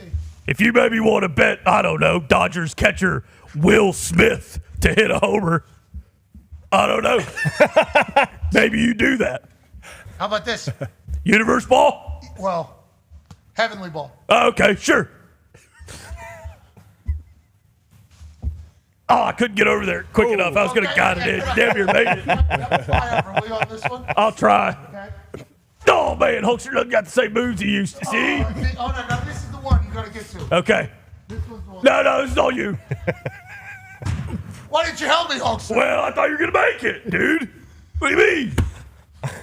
Unbelievable. World Series heading back to Toronto. Game 6 is shaping up to be the most in-demand Blue Jays Game C ticket SeatGeek has ever seen, with the average ticket selling for $1,639 up there. They're like 3,500 loonies. Yeah, actually, I think so. And then I think it would be 819 toonies. Okay. I believe if I'm trying to put together the math here from back in the day, trying to understand what loonies and toonies, kind of remind myself what it is. You used to flip these coins. That's $1, that's $2. But if we're depending upon where Canada in America is finance-wise, how much the dollar is, that toonie was also sometimes like $2.75 each. You know, in American, you know, it was a little bit worth more. And then there were some times where America was doing it, and that toonie was actually about $1.50. You know, but the loonies and toonies out there, Canada, good times. Right now, to go see a game, if the series were to make it to Game 7, currently the average resale price for that game is $2,341. You can currently get $30 off with code Pat McAfee at SeatGeek. And that's what that segment was brought to you by. Hell yeah, brother. See a SeatGeek ticker down here, Heavenly Hulkster. I don't know if you see it. You see that, Coach Cowher, down there, the SeatGeek ticker? So they're always the one providing all the information. They're always one providing. And they're also ones that can provide you with a lifetime of memories, with a ticket to a game. It's not just a game ticket. It's a memory forever. It's a story. It's a reunion. It's a gathering. It's a time to celebrate or get pissed off if your team is ass. It's an experience. It's a journey. It's SeatGeek. Ain't that right, Edward? Yep. What's the code again? Pat McAfee. PATMCAFEE. It is our 70th code with our friends at SeatGeek. Okay. We've been with them for a very long time. We are very thankful for SeatGeek. We appreciate SeatGeek. But every once in a while, a code will hit or potentially get into some couponers world. And then all of a sudden they go, we got to change it. We got to change it. We got to change it. We've already done that. We've already done that. So now it's just Pat McAfee, straight across. And people always spell my name right. So this one should be easy to kind of put in. Good. People always do that. Don't they, Hulkster? Isn't that kind of... Yeah, all the time. Kind of, you know, it's like same deal. You know, you ask someone to spell Ichiban Hogan, and guess what? They're not spelling that right too often. Yeah, I understand. All right, let's talk about some storylines happening around the NFL. Patrick Mahomes is talking about their game with the Buffalo Bills. Let's go ahead and run the video. Let's run the tape. Patrick Mahomes chit-chatting about how big it is. I mean, they don't like us. I mean, that's pretty. They do not like the Chiefs. But I mean, it is a cool environment. I love playing in like historic stadiums. And that stadium has had so many great players play in it. And who knows, it might be the last time that we get the opportunity to play there. It'll be a great challenge for us. And they're loud, and that's what you want. You want to go in and be in a hostile environment. That's what football. When you watch on TV as a kid growing up, is the environments you want to play in. And so obviously they're not rooting for us, but you get to bond together as a team. and get to go into a historic stadium and play in a great environment. Love everything about that. That's not wizardry, Harry. That's real. Feels like they understand that this is an actual rivalry of the modern era. Yeah, not me, not Josh Allen. Patrick Mahomes is the leader of the league, if you will. However, this does feel as though the Chiefs, the Kansas City, the Swifties, the Kelseys, they tend to lose the games that don't matter as much, like in the regular season. They've already lost a few, haven't they? I mean, specifically against the Bills. Josh Allen now more than a football player, which I love. It seems as though Mahomes and the Chiefs may let the Bills have this must-win, and I always look forward to what Sean McDermott says in his pre-game speeches. It always seems to rub people the right way, and he seems to be a Slytherin more than a Gryffindor, if you will. Yeah, so I don't know if it's the pregame speeches or team meeting speeches that you're referring to, but Sean McDermott obviously has that Buffalo Bills team back in contention, always going to, we all assume, with Josh Allen. What are your thoughts on it, Edward Simpson, these two? And also, what are your thoughts on Patrick Mahomes openly saying, like, yeah, Chiefs, Bills, this is a real thing. We understand it's a real thing. We appreciate that it's a real thing. They've changed rules because of our games. They're looking at the future of the NFL and what blueprints of players should look like from our games. What are your thoughts on him acknowledging that as a whole and the game, AJ? I love how Patrick Mahomes is handling it, letting them know, like, this is a real rivalry game. They don't like us, and I'm sure the Chiefs don't like them. But that's what it is. That's what these games are all about. But as the Harry Potter gentleman, I forget, Dumbledore said earlier, or whatever his name is, whichever one you are, I'm not sure. Harry. There you go, Mr. Harry. Sometimes it does happen, right, where the Chiefs lose these games and then they win it when it matters the most in the playoffs. Did you see in the NHL, we had a magical story the other night? Marchand goes back to Nova Scotia to coach for his friend JP, who he grew up playing hockey alongside. He went back and coached his junior team because the coach, JP, had to mourn the passing of his 10-year-old daughter from cancer. So Marchand took a leave of absence from the Panthers to go up there to do that for his friend. Obviously, feel-good, magical moment. But also, this dude is exactly who we all hope he is. This guy is awesome. This guy is incredible. He showcases it. Shout out to hockey being like this, but also shout out to sports for once again in very hard times kind of bringing people together, Con Man. What else did I miss in this story that is obviously incredibly feel good and awesome? Yeah, I'm definitely going to drop the English accent because I really do want to talk about this and be able to. Marchand, I believe, owns or at least donated to this team. The team itself is called the Marchand and Mill Company Hunters. It's the U18 team. I mean, this made me emotional. This is kind of the thing that, sports brings out in people. I think it's kind of the best of everything, not just Marchand, like even the Florida Panthers understanding like, hey, you need, like, this is much more important to go and do. And like him being on the bench, I mean, just putting yourself in the position of, Brad Marchand's best friend. Hey, this guy just won a Stanley Cup. They're going, they're trying to get another one, but he's deciding to be here. Putting yourself in the position of those kids. Like, man, we kind of thought that maybe we weren't going to play hockey for a little bit, even though, U18, that's very important hockey, especially for those kids in Canada. And, Brad Marchand now is the guy that we're coming off the ice to see. It's just, it's amazing. And it's just what makes Brad Marchand such a special person. Taking that moment from what could be obviously incredibly devastating for all parties there. Teams get very tight. Hockey teams, obviously, we're not talking about anything anybody doesn't already understand. But now it's like a story in a moment forever. Marchand came and coached the boys. Like the boys now, they had to go through something very devastating with their coach. He's potentially away in the middle of a season. Obviously, that can rally and gather and round everybody up and get them closer and tighter. But now also add in a part of the story, one of the greatest hockey players of all time from the area coming back and lending a helping hand to a brother. I mean, it's a beautiful thing, Ed. It really is a beautiful thing, AJ. Yeah, and I think hockey kind of has that brotherhood that some sports might not be as tight.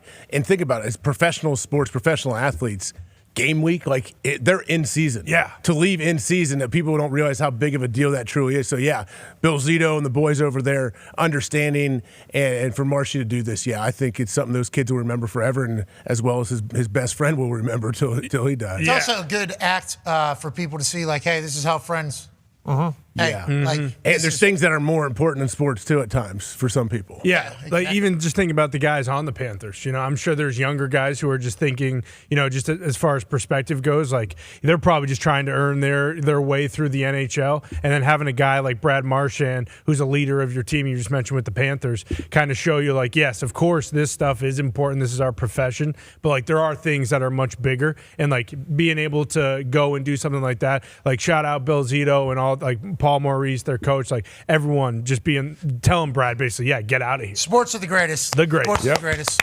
Speaking of the greatest, ladies and gentlemen, joining us now is the greatest of all time whenever it comes to coaching college football. Friend of the program, host of College Game Day. Ladies and gentlemen, future Hall of Famer in every Hall of Fame that exists, including business and birthday boy, Coach Nick Saban. Thank you. What's going on, bro? You guys look marvelous. Thank you, Coach. We didn't know if you were going to potentially dress up, but if I could dress up like the greatest of all time every day, I would. So I appreciate you looking in the mirror and saying, this is exactly what we need. Happy birthday to you. Dude. Happy birthday to you, bro. Happy birthday, dear Coach Nick Saban. Happy birthday to you. Dude. Happy birthday, Coach. Hey, man, I appreciate it. You guys look great, but you sing like shit. Well, Coach, that's his ears. You got those old-ass ears. That's your old-ass ears. You don't hear the cleansingness of our voices. We appreciate you. Hey, going to be easier to shoot your age, huh? Going to be easier to shoot your age now. That's one good factor. A lot of good factors for us. I want to let you know we're thankful that you have the best year that you've ever had in the history of your life coming up this upcoming year, and we're going to be a chance to be a part of it and watch it. You're a good dude, man. Great dude. And the way you treat everybody and the way that you kind of speak about everything is how everybody wishes that the people around them would speak. You're a legend. That's why everybody says you should be the president of the United States. Happy birthday from one old-ass man to another. You know what I mean? Yeah, Coach. I appreciate it, man. Thank you so much. It means a lot. And, you got to have a lot of gratitude for the things that you have, but nothing's more important than the relationships. And I do appreciate the relationships that we've developed, you and I, as well as I enjoy so much being on this show with these guys. Yeah, we're lucky to have you. Let's talk about where you're at right now. You're over in Utah. I'll be catching up with you tonight. I can't wait to go trick-or-treating with my daughter. I think that's wonderful that you're able to do that. Amen. First time she really kind of knows what's happening. Yeah. And it's good that you can spend it with her. Yeah, I am so pumped. So I'll come catch up with you. On that note, excited to be out there. Were you there the last time that game day was there? Their fans and their alumni showed up in a huge way out there. And they have the mighty Utah student section. They're favored by 10.5. What are your thoughts early here on being out in Utah and what this team presents for the Cincinnati team? Well, I was not here the last time we had it here, but I will say this is a beautiful part of the country. But I think this is, I've liked Utah's team all year. They play good defense. They're physical. They're tough. They kind of play old-fashioned football. This backup quarterback did a marvelous job for him, last week against Colorado. But I tell you what, Cincinnati is sneaky good with the quarterback that they have. Now, I know their running back is hurt for this game. Prior, but they've had great balance, and I like the Cincinnati team. If they can play good enough defense, I think these guys may be for real. 10.5 is the spread. Cincinnati's been hot. They lose week 1 to Nebraska in a neutral site game. Everybody rules them out now. Game day, Big 12 still very much in their sights. Let's talk about another game happening this weekend. Edward Simpson, no relation to OJ or Bart, has a question for you, Coach. Yeah, Coach. Oklahoma's playing Tennessee Saturday night, 7:30 p.m. Eastern. I guess, how do you see this game going? A lot of hype, obviously. Neither team can afford to lose right now with 2 losses each of them. But how do you think this game is? I really like Tennessee in this game. I mean, they've got one of the leading offensive teams in the country when it comes to scoring points. They're difficult to defend. They've got a good offensive line. They can run the ball. And, Oklahoma's got a great defense, one of the best in the country. But I think when you spread them out like this, it's going to be more difficult for them, especially playing on the road. And, to me, the issue for Oklahoma is, are they going to be able to score enough points in this game because they've been struggling on offense a little bit since, John Mateer came back from, breaking his hand, which is, it's understandable. The guy's playing hurt and he's playing quarterback. It's harder to spin it. But if he plays well, they'll have a chance. But I just think Tennessee is going to be hard to beat relative to the points that they score. But Tennessee struggled on defense too, so they're going to have to outscore them. Yeah, Tennessee, we've seen the greatness of them. And then obviously they're not perfect. So in college, that can get exposed literally any weekend. And then Oklahoma, I've been waiting on them to be back because I had so much hope for them at the beginning. The hand, you're right. I mean, that's very understandable that it's potentially slowed them down a little bit, but it definitely has. Let's talk about another team that's on a run right now, undefeated. Go ahead, Con, man. Yeah, Coach, I'll go back to my English accent after this, but you're old as shit, and I don't want you to misunderstand me. Texas A&M. You didn't say happy birthday! Happy birthday, Coach. Happy birthday, Coach. And, oh, man, I was going to drop a D's nuts on you, but I won't. Texas A&M and Mike Elko seem to have turned that thing around completely. They're basically now, it's hard to argue that they're not the best team in the country. What do you think about the job they've done? And how about this quarterback? He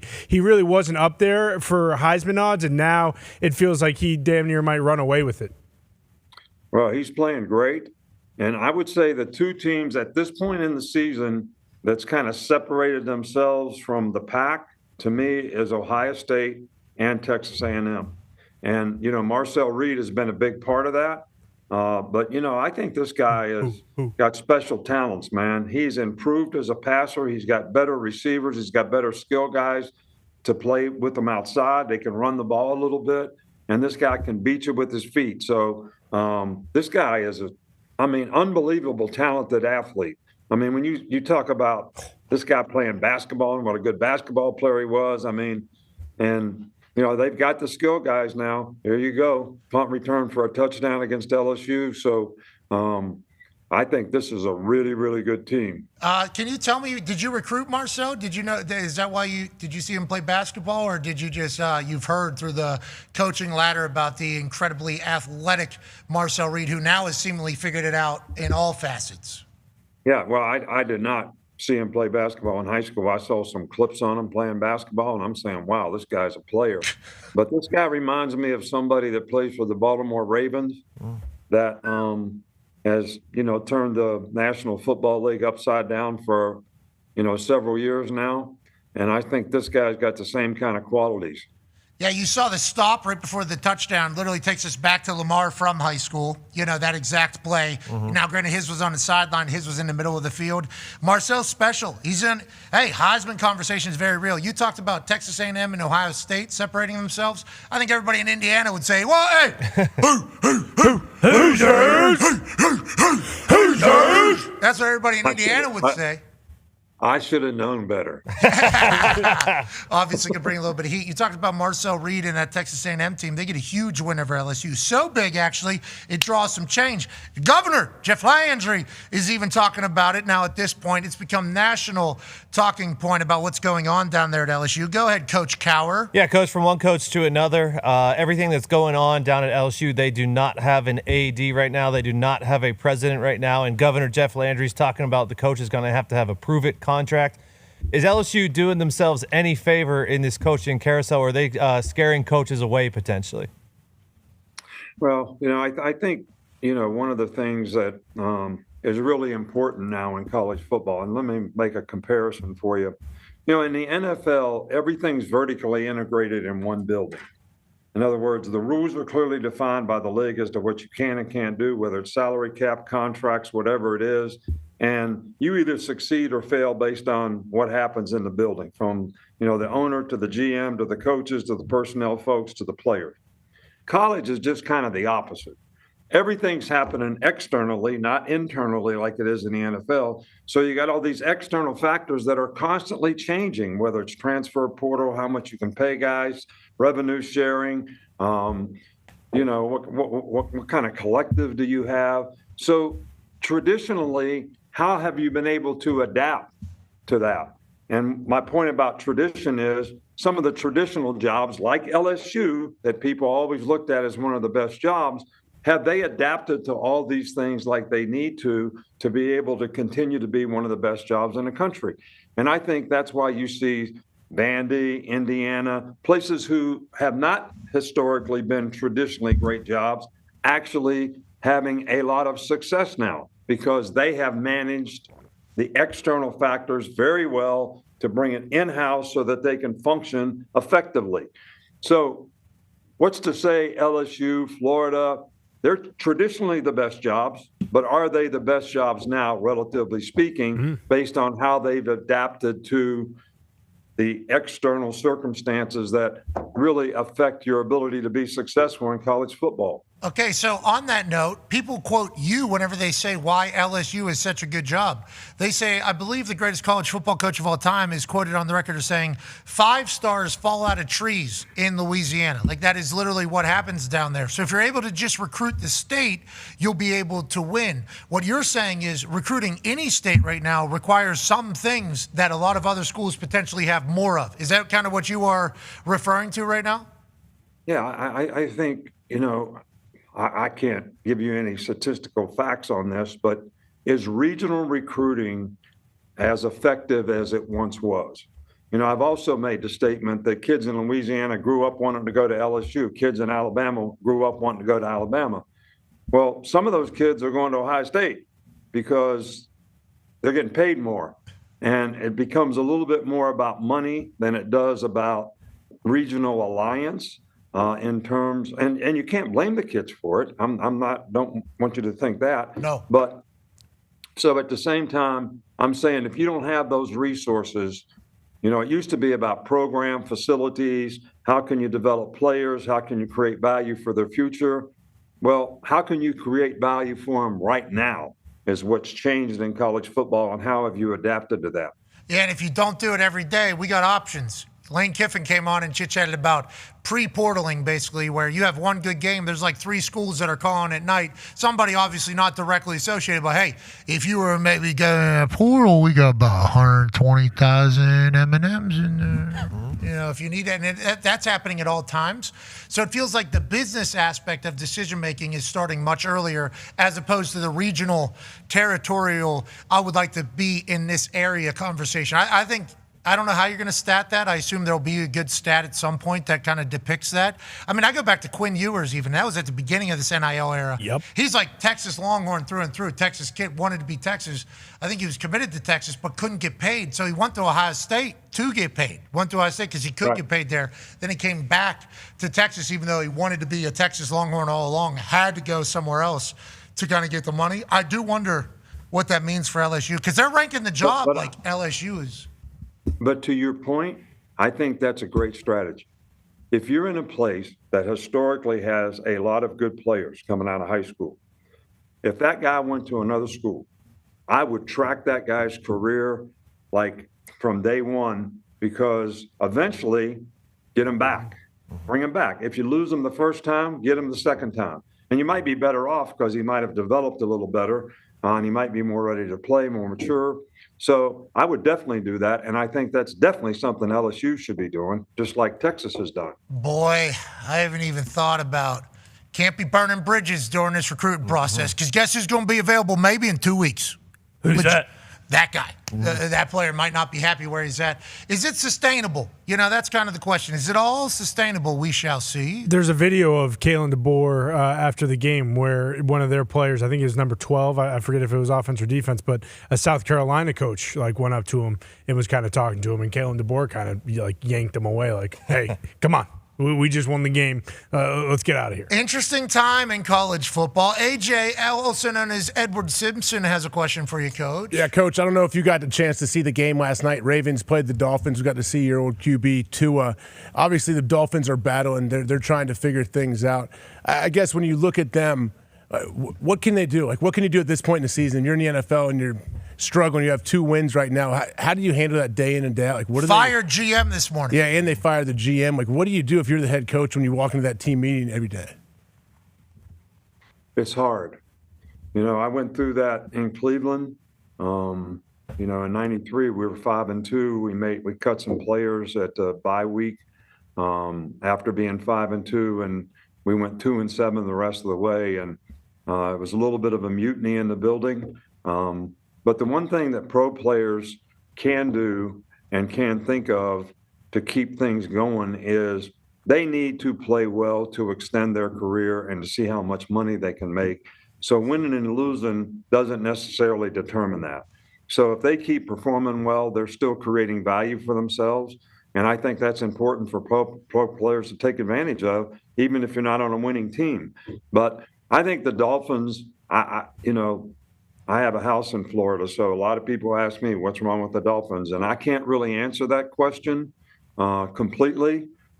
Obviously, they've had some injuries that could affect that, but they haven't played great on defense, and they haven't scored a lot of points. So they have lots of issues, and I didn't know they fired Chris Greer. This morning, yeah.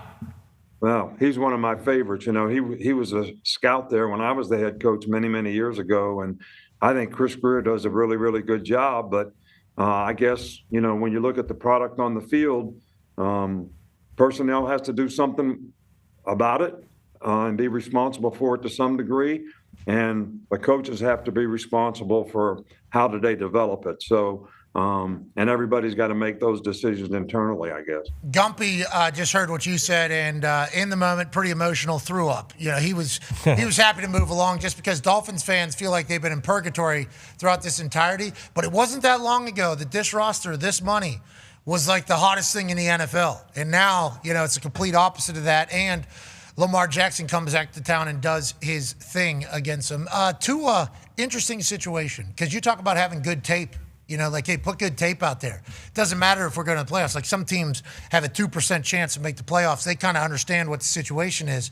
But OGs tell them, hey, this is either where you keep your job or maybe make some more money. People are watching this shit. This isn't just like fans being upset about us not having a hope. This is all like a tryout. They talk about preseason.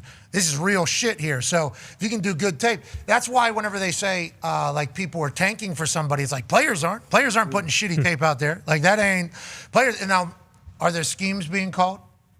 Are there people not being dressed, maybe? Are those things happening? Potentially. Maybe that is happening with teams. I'm not going to rule it out because I am an open-minded individual.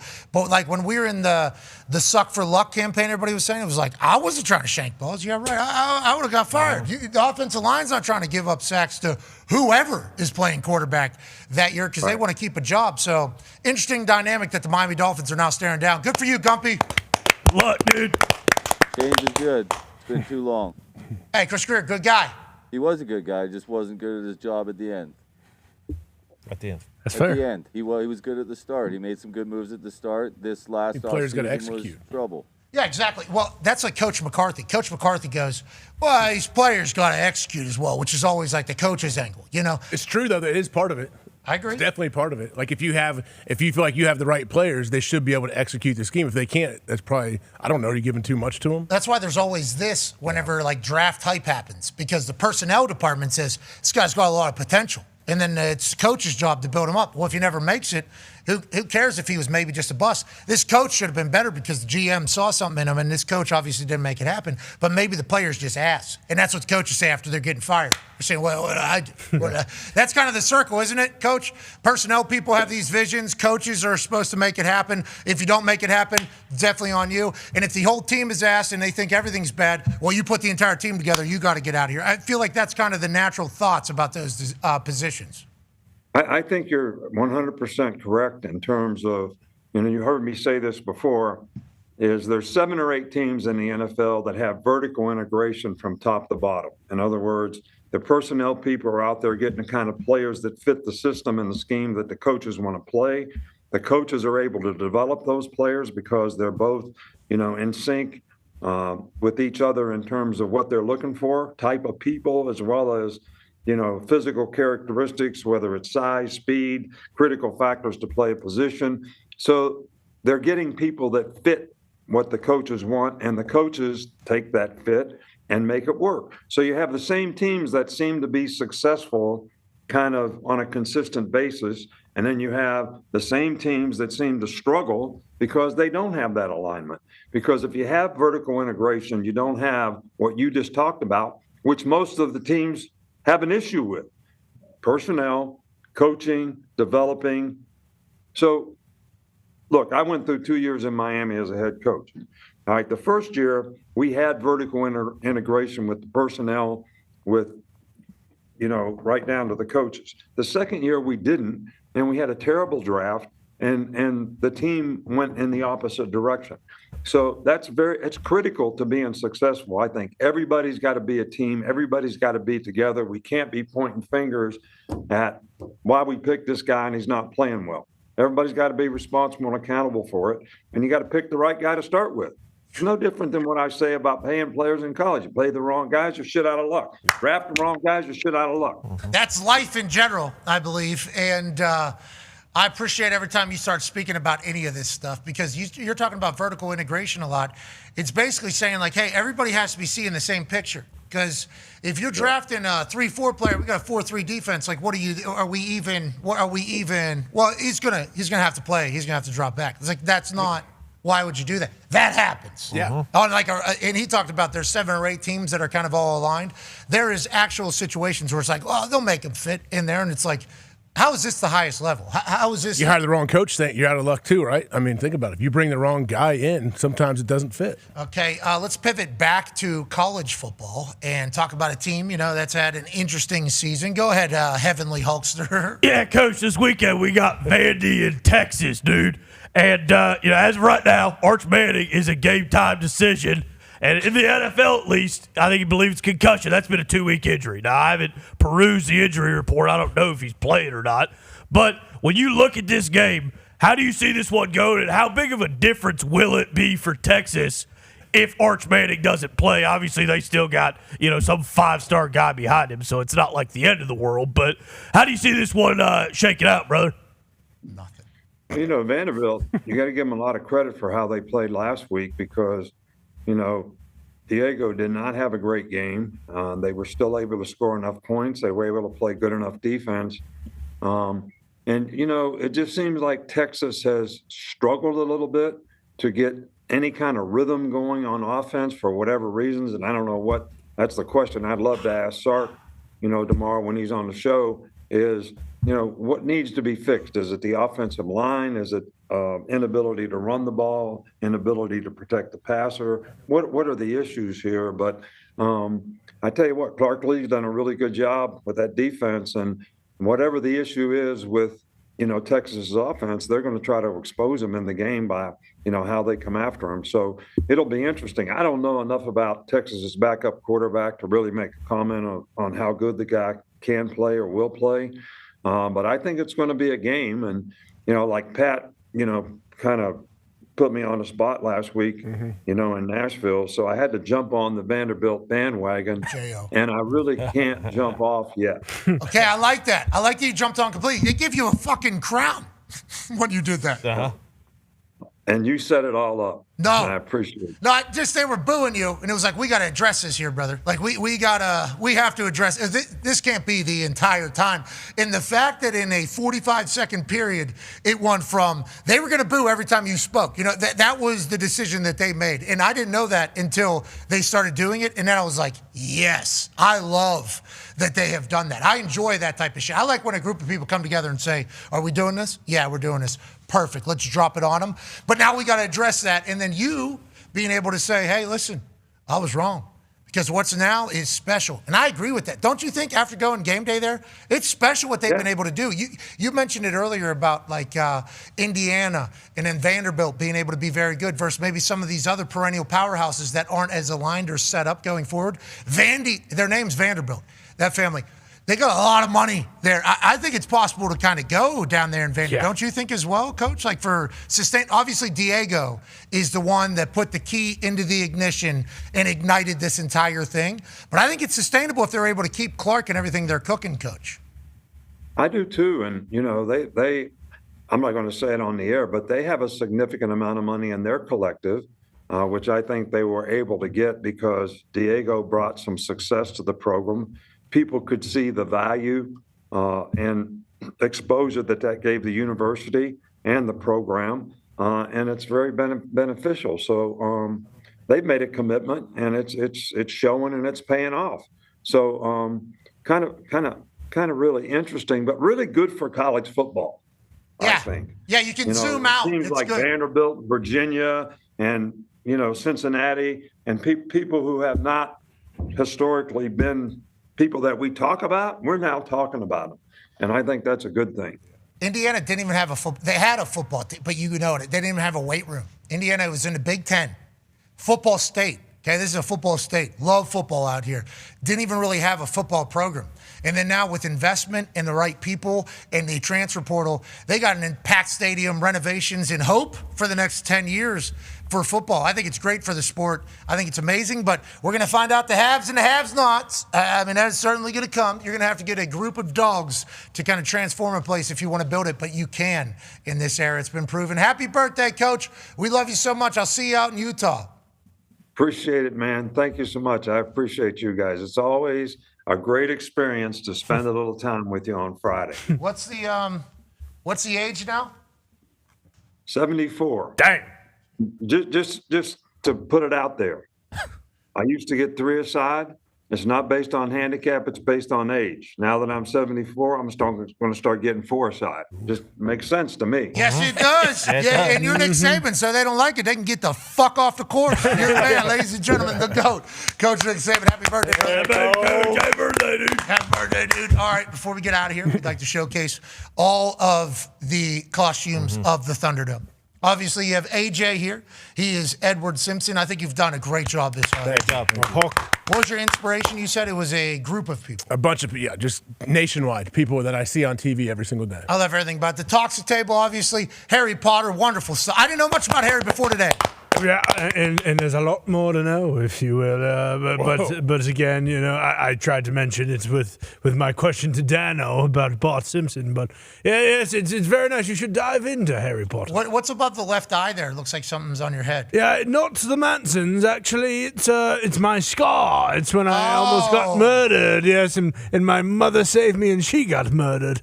You do look like Harry Potter with those glasses. And then obviously, right next to you, Harry, we have for the first time ever, Heavenly Hulkster. Good to see you down here from Heaven, Hulk. Thank you, dude. Thank you for extending the invite. It's great to be back. You guys always. I love yucking it up with you fellas. And then with those things on, you can maybe come back whenever, right? Because St. Peter kind of said you're the one. Yeah, whatever I want. I don't know if that applies to everybody up in heaven, dude. But again, me and St. Peter are about as, I thought Jimmy Hart was my guy forever, and he is. Okay, dude? Well, I tell you, I really like. St. Peter's good on the stick? Yeah, brother. He's fucking holding court at the pearly gates when people come in. Cutting promos? Oh, yeah. Oh, yeah. Like Jimmy, the mouth of the South? Like the mouth of the South. He's the mouth of? He's the mouth of heaven. He's the mouth of the pearly gates. And guess what? If St. Peter doesn't like you, he's going to let you know right away. Purgatory, bitch. See ya soon. Or not. And he does that, and that really kind of gets him going. But again, he saw Hulkster. He said, "You know what, Hulkster? Let me go find the bait." Now I'm remembering it. I'm remembering it. I've been having so much fun up here. You go, sometimes things slip through the cracks. He said, "Hey, Hulkster, how about some 23-inch wide wings for those 23-inch pythons you got, dude?" Yeah. Again, regular heavenly nomenclature, you're looking at about a 16 to 18-inch wing. And yeah, the Hulkster's got 23s to match his biceps, so the Hulkster's doing just fine, brother. I'm happy St. Peter's taking care of you up there, Hulkster. Love that dude, man. How's the back? I know we asked you whenever you were here last time if you had any regrets at all throughout the entirety of your life. And with those 23-inch pythons you're talking about, your answer was, why was I doing a leg drop? Because the hips and the back took such a beating. How are the heavenly hips and the heavenly back up there? I feel better than I have really since I was running hot with Nash and shit, kid. Scott Hall. Scott Hall, thank you, who coincidentally I play cards with every Friday night. But yeah, I haven't felt that good since I was running hot with those guys back in L.A. St. Peter did mention that. He said, "Listen, Hulkster, I hate to do this. I don't want to do this. Did we ever think about maybe a sleeper hold instead of the leg drop?" And I just said, "St. Peter, you son of a bitch, come here, dude." And we kind of, we Greco-Romaned a little bit, and that was the end of it. But yeah, the Hulkster, I'm doing just fine, brother. Yeah, and we're doing just fine because we got to see you, obviously. Hope to see you again. And then behind the glass, obviously, you got Hot Dog, Jackson, Dart, Tush Push, John, and Old Florida Man. Thanks for showing up today, boys. Hell yeah, brothers. Good work, boys. You think the Tush Push fan is going to become like kind of a thing? Maybe ass cheeks on the head to save the play? Because it feels like everybody's against you guys. That play's not going anywhere. Nobody can stop it, not even the league. Refs don't stop it ever. That's kind No. of...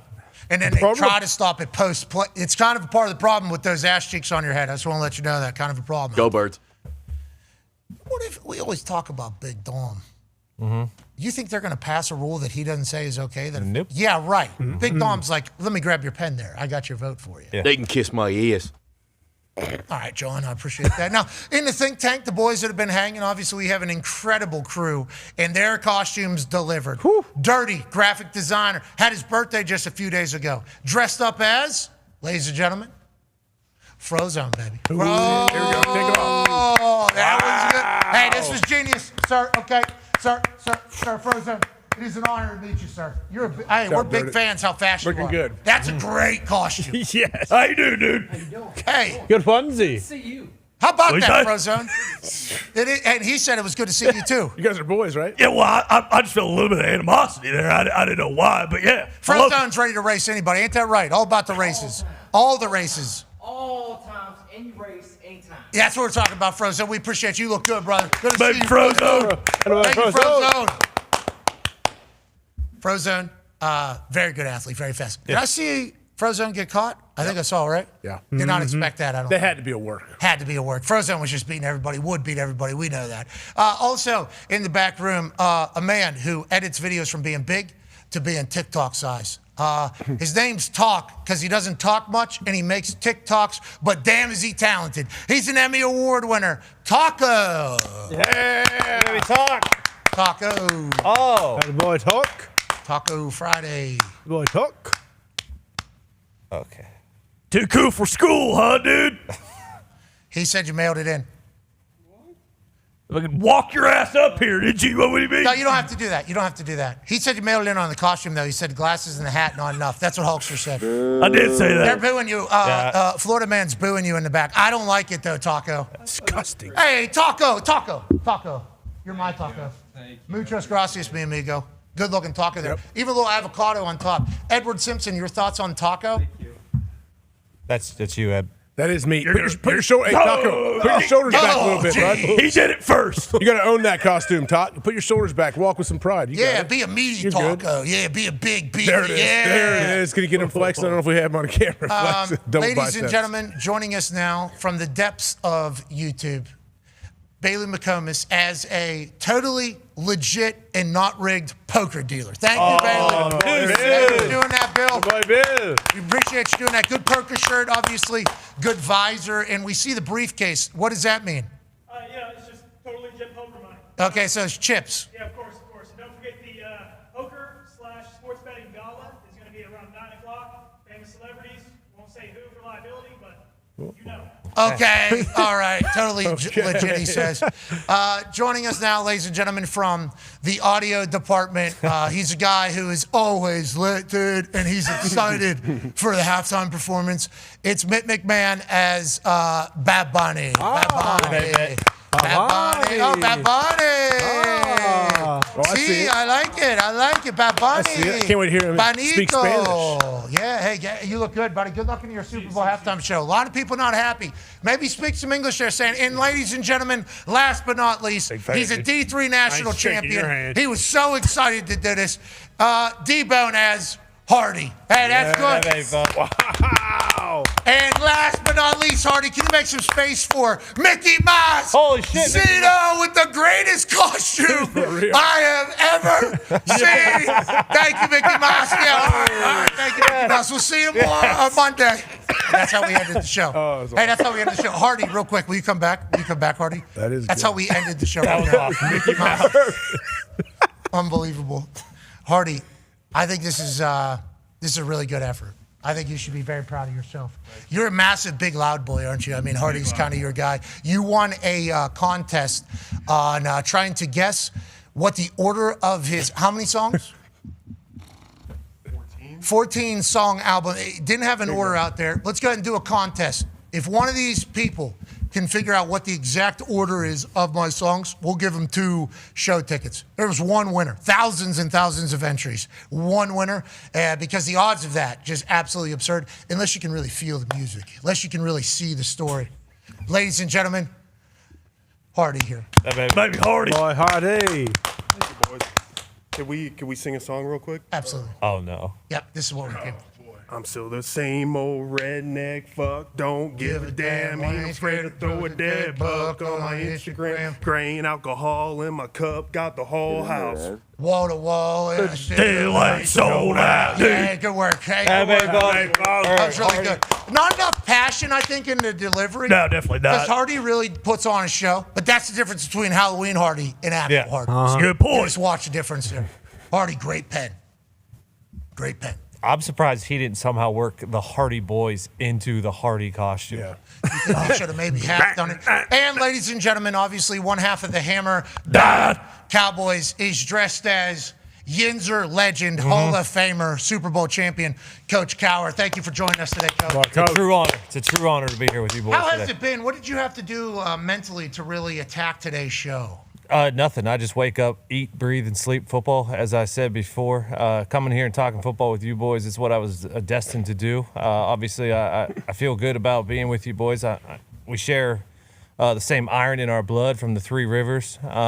It's just a true honor to be here. Yeah, and I like that you're putting a little spotlight on Coach Cowher because as a fellow Yinzer as well, we love that man. Ladies and gentlemen, please say hello to Hall of Fame Yinzer legend, Coach Bill Cowher. Yeah! Coach, what are your thoughts? Immediate reaction, what are your thoughts? So Tone, I guess that's my chin, huh? Yeah, well, see the thing, Coach, is I don't have a chin. I learned that the other day when I shaved my beard, so I had to, come up with this prosthetic. Yeah, I love the fact that we are from the same bloodlines, the Three Rivers, the convergence of the Three Rivers that landed in Three Rivers Stadium, that went to Heinz Field, that now sits in Acrisure. And we are playing the Indianapolis Colts this week, as you know. This is a reunion of the 2005 championship team. So I'm going back there this afternoon. I'm going to be with the boys tonight. I'm going to give them a talk tomorrow. Ben's going to pick me up to go to the walkthrough and hopefully get a picture with A-Rod and Mike, myself, and Ben. Okay, let's assume. That was a pretty remarkable game, Pat. I don't know if you remember that game in 2005. Let's talk about it. Okay. I remember. Go ahead. It was a game. You always say there's ebb and flow in every game. We came out and got off to an early start. At one point in the fourth quarter, we actually sacked Peyton 3 consecutive times. We had problems with the protection at that time. All we had to do at that point, up by 3, was basically, I didn't want to just sit on it because you would have enough time. So we'd hand the ball to Jerome. And Jerome, who has never fumbled all year, he happened to fumble the ball on that particular play. And the only people we had in the field that time was a bunch of linemen and slow tight ends that were blocking them. And so as Harper picked it up, who ironically enough had an incident at his home the day before, but he took off, Ben going backwards, tripped him up, and right there may have been the best tackle of the entire playoff. Here it is. All you got to do is just don't fumble. And now we're up by 3, and we're sitting there with Peyton at the midfield. He throws 2 balls into the end zone to our rookie, Brian McFadden. They both fall incomplete. But you have like a 52-yard field goal by Mike Vanderjack, who was the most accurate field goal kicker at the time. And so I called timeout to ice him. He looked at me like, "What are you doing?" I'm thinking, well, what else am I going to do? I only got one more timeout left. He missed it. That game was epic only because of the fact earlier in the season, we lost 3 straight games. And one of them was an embarrassment on Monday night in Indianapolis to that same team. So that was kind of a revenge tour we had that season. We won 8 straight that year to win a championship, 6 of which were on the road. And it was kind of a sense of it was kind of a revenge. First was Cincinnati, the last team we lost to. The second was Indianapolis, who embarrassed us on Monday night. And Tone, the third one was Denver. And we had enough history with Denver to say, we're going to beat you in your place, Mike Shanahan. That was an ass And then we beating. went to Seattle and went to Detroit, going up there to Motown. We were the home team, and I said, nope, we are the away team. We're in our white jerseys because we've been underdogs this entire trip because you said no 6 seed can ever go to a Super Bowl, let alone even win one. So you know what? We're not only going to do it, and we're going to do it as a road dog. And that's what we did. Yeah, in Jerome Bettis' hometown, and win a Super Bowl for the bus on the way out. What an absolutely wonderful story. Yeah, I got absolute chills you reminiscing on the greatness of that 2005 team. I graduated high school in 2005, him in 2006. So we were living that with you, brother. You need to know we were living alongside of that. Are you speaking to the current team? Because what you just said there is like, hey, hard times during the season. Then we got hot and we started rolling. It was a revenge tour. Are you speaking to the boys? I have to go up to Buffalo on Sunday for CBS. I got to leave Saturday night. But I think the bottom line is sometimes the depth of despair can take you to the heights of hope. And that's what we were able to go through when you talk about losing 3 straight games in November. We lose 7-2, go to 7-5. Everybody's counting it out. Here's a great story. I'll share this with you, Pat, and we'll probably talk about it. I'm going to talk about it Saturday night. We're getting ready on a Friday night. They play the Cincinnati Bengals. We're a 6 seed, and Mr. Rooney comes into my office about 4 o'clock in the afternoon. Everybody's gone. He says, "Coach, how are we doing?" I go, "Mr. Rooney, I think we're good. We had a good week work. I mean, Cincinnati, we know them well. I think we'll be okay." He goes, "Well, I want to give you something here." I go, "Well, listen." I go, "What is it?" He goes, "The rosary beads." I go, "I'm not even Catholic." He goes, "Just take them." I said, "Well," I go, "we don't need any luck." He said, "Coach, every little bit helps." So I said, "Okay." So I took them, put them in my pocket, and I sat there, and all of a sudden, the Indianapolis game, after Payton got that ball back after the drone fumble, I went in my pocket. I started holding that thing. I go, "Come on, baby, work your juju. Come on, man. Come on, baby." So I held him, and we won that game. Vanderchak's lining up. I called timeout. I went to my pocket. I go, "Okay, come on, baby. Come on, rosary beads." Misses. We go out to Denver. It's about 10 minutes before I'm shaking hands. We're coming in getting ready to come to the huddle. I go, shoot. I ran into the huddle. I ran into the locker room. They go, "Where's Coach going?" Let's go to the bathroom. Is he nervous? I go, "No." I go, "I forgot the rosary beads." So I had to go in there, got them back, put them in my pocket. And to this day, I still have them. I'm going to pull them out on Saturday night as I meet with some of the guys and just talk about the element of what happens with that football team. It started at the top. It trickles down. We were a special unit because we all had a degree of sacrifice. We all had a degree of commitment. And we all learned to trust one another and have each other's back. It wasn't our most talented team, but it was our closest team. And that's what I'm proud of. And so sometimes I sit there and say, no matter where you are, the depths of despair can take you to the heights of hope. That's a bar right there, Coach. That's why you're a Hall of Famer. That's why we're proud to have you as a Yinzer and friend of the program. You're the man. And also, the inspo for Tone Diggs on this beautiful Halloween. Ladies and gentlemen. Diggs, you made my Halloween, brother. I love it. Thank you. You made my childhood, Coach, so thank you. Oh, yes. Yeah, we love that. Ladies and gentlemen, Coach Bill Cowher. Yeah, Coach. Thank you, Coach. All right, let's take a break. On the other side, we'll make all our picks. Then we'll get out of here on this happy Halloween, Feel Good Friday, October 31st, 2025. What a day this has been. What a day. Just Bill Cowher popping. That guy. Did you know it was coming? I had a feeling, yeah. That was kind of pieced together there, late. And Bill Cowher was like, "Can't wait, so excited, so pumped." Magical. He was actually pumped that you did that. Look at you. It's awesome. Winning people over. Because in the past, it's gone the opposite. Yeah. Got fired pretty much. One people are doing that too. All right, be a friend, tell a friend something nice about change their life. Take 5. Jack, you got anything to say to the team here? Oh, man, you guys keep crushing and firing everybody up. It's bigger than you guys, and you guys are the friggin' best. Boom. Thank you, Jack. That's amazing. Yes. God damn, I needed that. I got back in shape. I got shape my life. I felt like I just throw people through walls. Oh, shit. What's happening?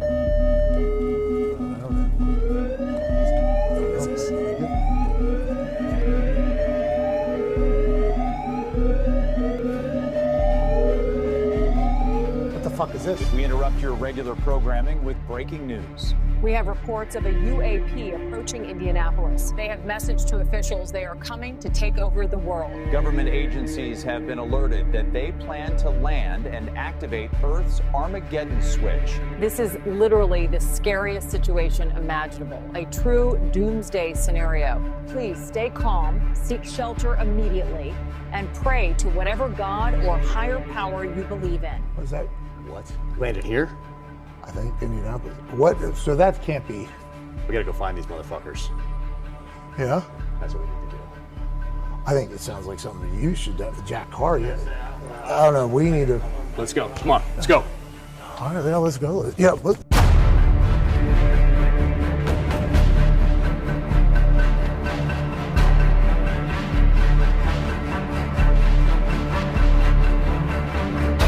Fuck these pieces of shit. Let's get them.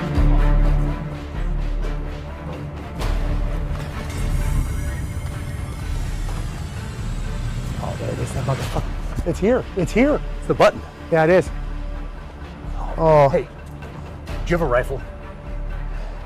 No, I got something better. I got something better.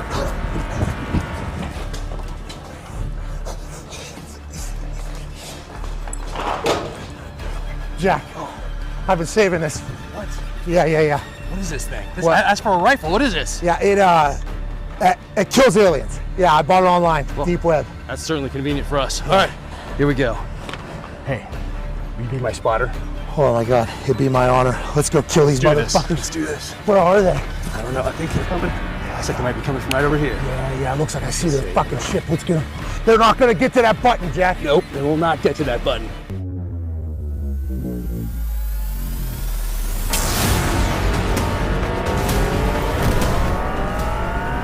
Is that one of them? Yeah. Black helmet, Carhartt khaki. He's walking right at you. Go ahead and pep. Yep. That's it, Jack Carr. That's it, Jack Carr. You killed that son of a bitch.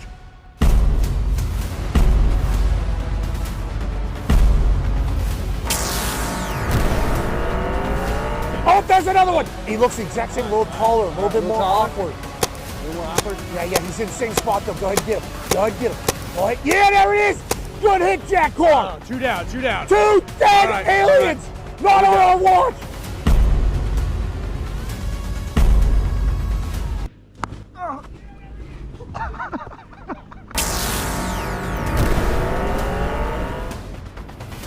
Oh, he came down backwards.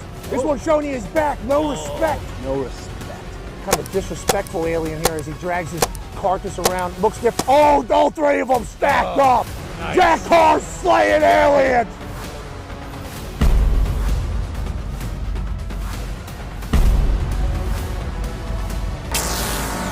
Oh, there's one more. It's a big one. Oh, he looks like an eater. He is an eater. Oh, man. This must be their supreme commander. Look at the size. He's looking at you, Jack. He's coming at you, Jack. He's coming at us, Jack. Get his big ass, Jack. Boom. This guy's trying to take down our planet.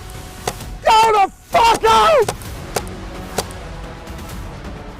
That's it, Jack Carr.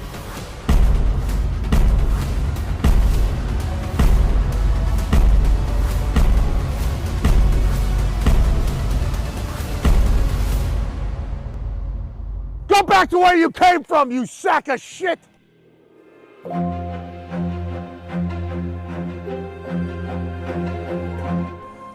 good work, dude. Amazing. That was awesome. I mean, they were gonna fucking come in here. I mean, they just popped up and they just shot him right in the fucking head. I don't know. Good thing we saw that newscast when we did. Well, that's why they do the live alert. I don't know. Did we know that? That's still. I feel like that should have been disclosed when we bought this place. The legit.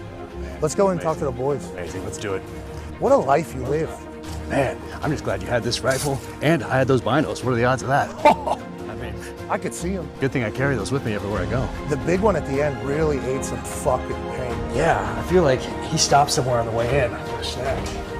Yes, he did. Yes, he did. Are we good? What do you think, boys? Fucking Jack Carr's here.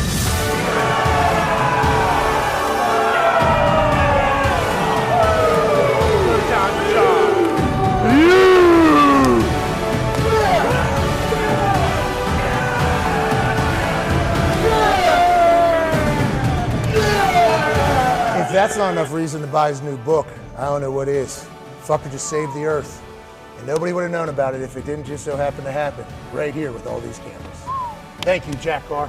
Thank you, Jack Carr. Thank you, Jack. Thank you, Jack. Thanks, guys. Thank you, guys. Three-time World Saver Jack Carr has done it again. We're all mind-blown that a global attack always seemingly happens when Jack Carr comes to the Thunderdome. But boy, we're thankful he's always there to save us all. On that note, Jack Carr's new book, Cry Havoc, is available now. It's a Vietnam-era thriller and the 8th installment of the multiple-time New York Times best-selling series Terminal List. Hell yeah, Jack Carr. Hell yeah. You know what? I think there's only one thing left to do here. I've experienced cafecito time. I've experienced the wonderful culture. I've experienced the beautiful people, and I think we got some Canes over here.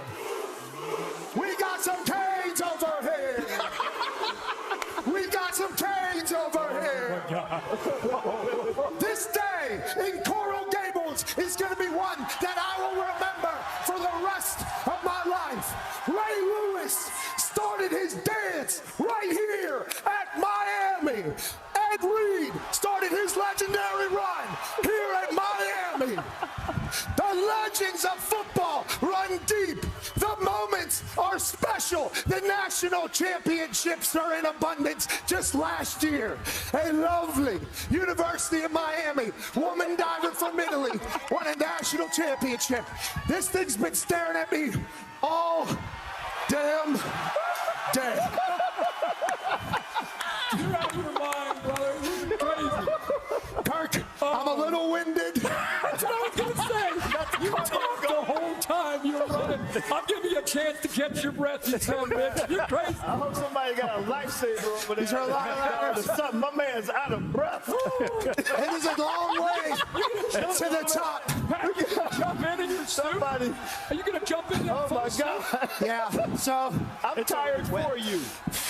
Oh, my God. Yeah. Oh, he's going to take the jacket off. Okay. Okay. Oh, he's taking the shirt off now. Okay. All right. Looking ripped. Yeah, looking ripped. fit. Oh, he's taking the drawers off. Ladies and gentlemen. The pants. Ladies and gentlemen. Not the drawers. Ladies and gentlemen, if you come to this beautiful campus, you will notice quickly that the students here love this university. They love this atmosphere. And I'm with everybody. I think the U is back. Give me. He's got the speed on. Oh my God. Give me the.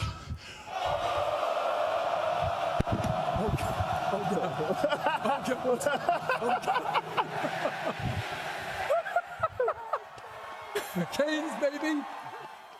Here it goes. Oh, God. Here it goes. Feet together. Feet together. I think that was the lead one so for the Pacer. And he's got the U. Rushing it out. Oh, my God. McAfee with the refreshing plunge. Miami and Florida tonight. Let's have a look at that again. Check out the form, Herbie. Oh, man. Let's see the toes. We need Jess to Hey, good, pretty good. Legs together, right? Perfect. Perfection. Went in and all. Hey. Why? Let's go.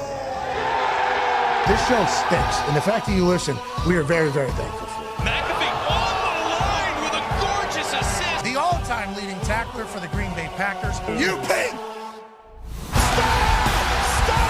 Damn it! Be a friend, tell a friend something nice could change their life.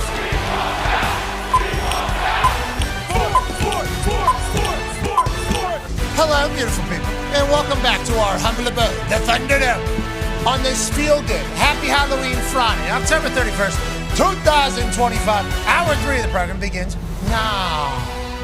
Football is magical, and before we chit-chat and give our picks for the weekend, we got to say shout out to Zito and team for putting together the spooky Halloween decorations. They did a great job. And this is Skelly. This is the one that got taken. That's a local sports and weatherman, Edward Simpson. Yep. That was the Skelly that was taken and returned to AQ Shipley by those frat boys that were taught a lesson in a hard time with 50 push-ups while they were getting scolded on the streets. Now, can you imagine if another group of frat boys come and take Skelly out of his yard again after it was already returned? Do that? I'm just wondering if there's a rival frat that wants to come and take Skelly. Hopefully not. So I think what had happened was, from the messages that I seen from it, it was actually own frat turn in, and then also other frats saying we don't want to do that. That ain't what we want to do. Oh, okay. We don't want to be disrespected, Mr. Shipley. You know, the one guy actually, from what we've been told, actually said profusely to his group, no skeletons this year, boys. Okay, no skeletons this year. So these guys, whenever you talk about feeling bad, this group and then every fraternity in the state, I heard, from what I've been told, said, that ain't how this is supposed to go. Not supposed to steal the daughter's favorite skeleton that's out front, making it spooky season and celebrating Halloween, and now they can smile again. And the boys returned it, did the right thing. We salute them. Yeah, I do. Talks Tip was here at Harry Potter and Heavenly Hulk Hogan. Hulkster, what are your thoughts on Skelly getting stolen? That seems like a one-way trip to hell, brother. They return it almost reverse Uno card. Let's go ahead and send right back to heaven, maybe? Is that how you think it'll be viewed by St. Peter? Or what? We'll see. He's a pretty tough critic, so I don't know. I think. Really? Well, what do you mean? No, I'm just saying that. He is, yes. What'd you say? Yeah, well. You got something to say with that fucking stupid-looking haircut? Hey, I remember you said a couple hours ago, hey, I might be in Tempe in a couple years. Your career's done, pal. You're going to fucking die in Toledo, Ohio, doing some bullshit newscast that no one's watching. If you're a weatherman, you're not Joe DiNardo, who, may I just add? How's he doing? Yes. He's a lovely guy. So we got. Has he made any of the gravy? Yeah. So I was just gonna say we actually have an eclectic bunch that comes over to my house every Sunday night. You remember Big Tom Callahan? Yep. Yes. Brian Dennehy, he's there, and then we got Regis Philbin. Wow. Dikembe Mutombo. What? And then obviously Joe DiNardo comes over. It's one of those things. No Mongo. McMichael. Mongo is by my hip wherever I go. He's one of the horsemen, obviously. Me and him weren't exactly the tightest when we were in the WCW, but me and Mongo, we see a lot. So he'll stop over for Sunday Gravy every once in a while. It's kind of tough with Joe DiNardo. We didn't start out on the best foot because what? Well, my name's Terry Bollea. Okay, guess who also knows how to make some Sunday Gravy? The Hulkster does, dude. And I'm talking so much protein and oregano. You put Italian sausage, pork sausage. Tomatoes, the freshest, obviously. The freshest tomato. Well, that's one nice thing about being up here is the big guy don't fuck around with produce. It's so fresh everywhere you go. But my Sunday gravy, obviously everybody loves it. They come from miles and miles around. Joe's gravy's pretty good too. Okay, all it's right. not bad. Well, I'm happy to see you two paisans up there really making everybody happy. One half of the hammer, Dahn. Cowboys, Coach Cowher is here. Now, let's dive in to the games here. Last night, we were both on the Baltimore Ravens. Yes, we were. -7.5. We get the win, which is not good, by the way, for the NFL.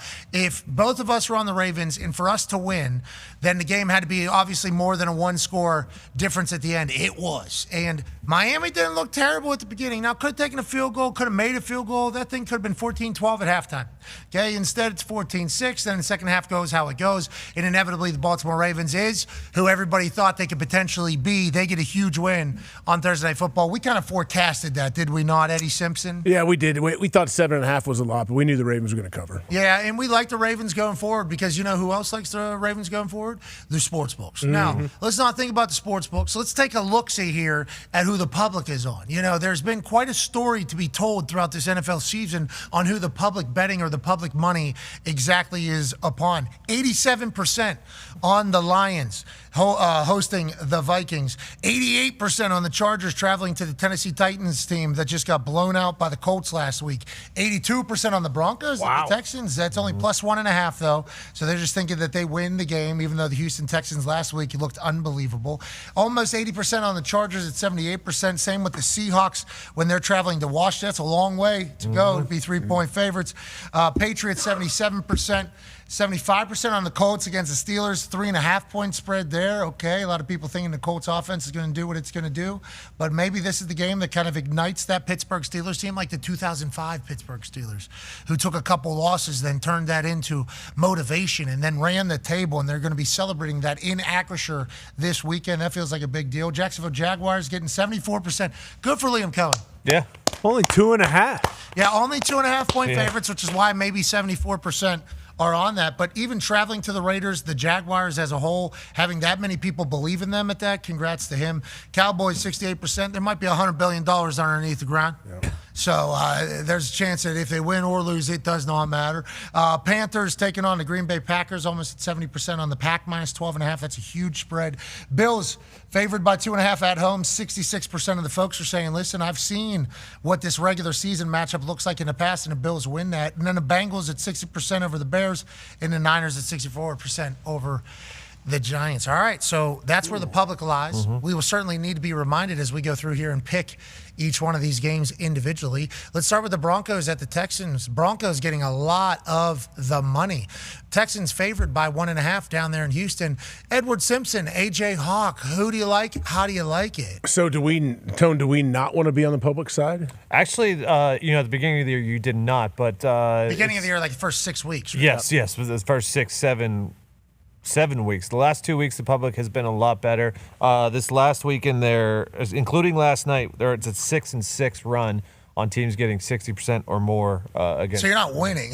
So the first 7 weeks, it was you're not getting demolished, and then it's become a little. Maybe the public's but right. Monday night and then last night, they were both 70%. So.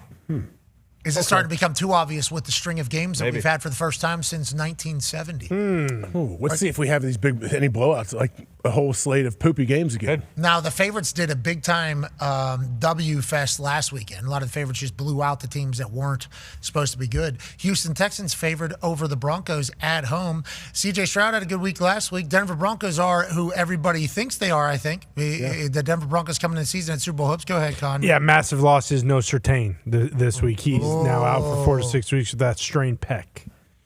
That's a big deal. Definitely changed a lot. The under here is definitely nice. I was leaning somewhat heavy Broncos. You know what? With how C.J. Stroud and they are playing with the Surtain out, give me the Texans. Okay, I'll take the Texans as well. Falcons, Patriots. Patriots favored by 5.5 at home. Any super duper lighter uppers happening up there in New England? I'm not sure about the super duper lighter uppers. I know Lauren Thigh. He did it last week. Yeah, QB Prether King did it last week. He is a dog, Larry guy. Former teammate of mine, absolute dog. Me too. Legend, yeah. He's Green Bay. Legend. Green Bay as well. This is a great matchup for New England. They haven't allowed a 50-yard rusher yet, and even with Penix back and Drake London is still kind of questionable. Christian Gonzalez is the best player on New England. He'll take out Drake London. So I actually do really like the Patriots here, which again might be a really, really bad sign. No Ramondre Stevenson, so Trevion Henderson, second-round pick out of Ohio State, now kind of becomes a premier guy. Very excited to watch it. Yeah, he's a great player, Hulkster. This Trevion Henderson, he's an absolute dog whenever we last saw him play. Now he's potentially going to get the load, if you will, of the runs for this Patriots team. Falcons lose to the Dolphins pretty bad. Real bad. But they're like this, aren't they? They are, yeah. I literally said on Game Day, was it 2 weeks ago? I think it was Michigan. I was like, Michigan is like this. So this is literally what Michigan is like. Last week, they were like this. So this week, that means they're going to be like this. Only reason why I picked them. Literally the only reason why I picked them.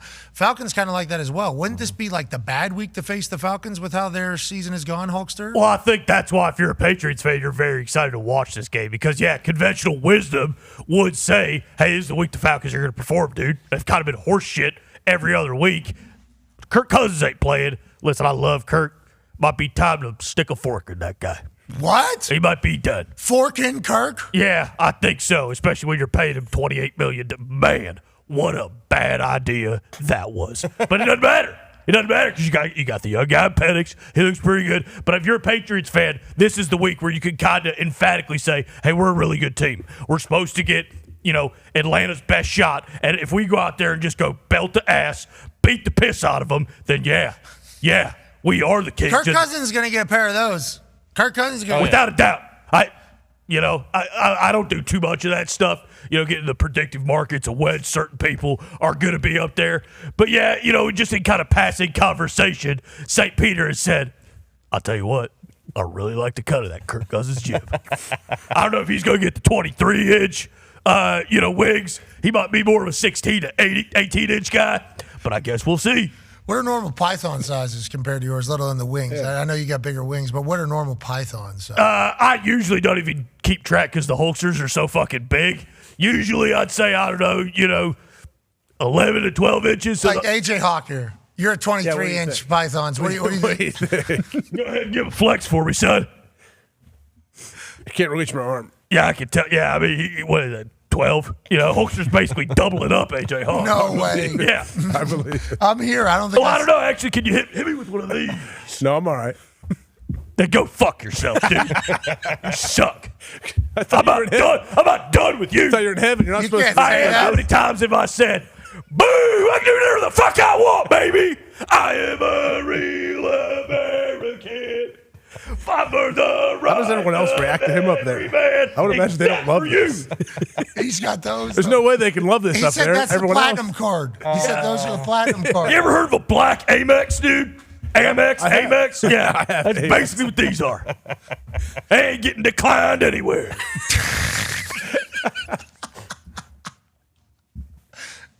With that being said, I'll take the Patriots. Okay. Good pick. I'll flex those muscles with the Patriots as well, Hulkster. I love it. You guys are on one today, dude. What's spread? 5.5. Bill? 5.5. It's big. That's a big spray. We do have some stats on size of biceps.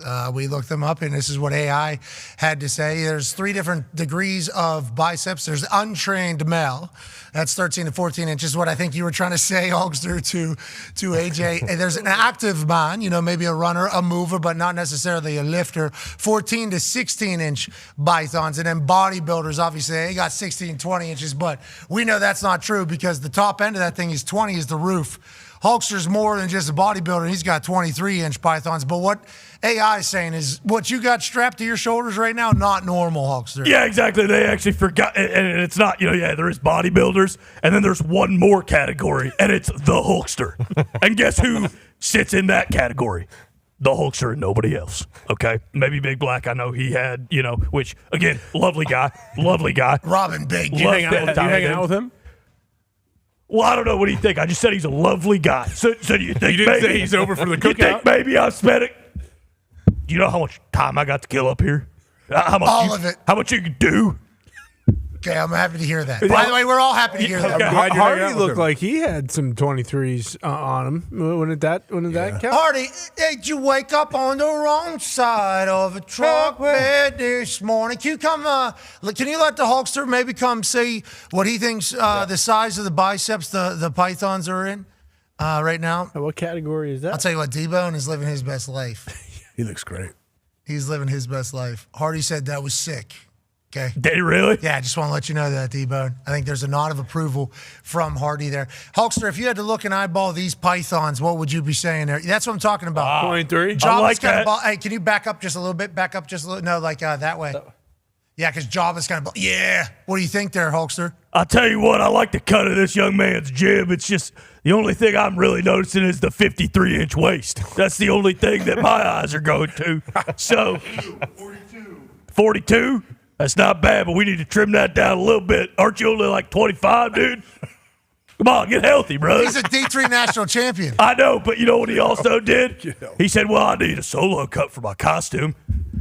You get one over on the Hulkster. I've seen how many fucking Dr. Peppers you've been drinking today, dude. He's been just emptying That's those Halloween, things in there. Hulkster. We're supposed to celebrate. That's what we're here for. We're having candy. What's your favorite candy, Hulkster? Call me crazy. I'm a good and plenty guy. Ooh, yeah. Yeah. I agree. You like those two? Yeah, I do. I knew I liked you. No, but it's one of those things where I get it. It's Halloween. We should celebrate. Do we need to be drinking 16 12-ounce Dr. Peppers before 3 o'clock in the afternoon? I don't think so. He's not going to be honest with us. I know how much candy that guy's eating tonight. Okay, he needs to enjoy it, obviously, especially with the text from Hardy. Well, yeah. He's having a hell of a day. You look good, brother. How do you think about his U-ball performances lately? Have you seen him? I did. Saw him yesterday. He needs to get rid of the I mean, I know he became a pioneer. He thought that was a big deal. I haven't seen him make one of them fuckers in like 2 weeks. He needs to start shooting the U-ball. Shoot the U-ball, son. Okay? Happy Halloween, Hardy. Happy Halloween, dude. Happy Hardy. Man, we had no idea how this was going to go.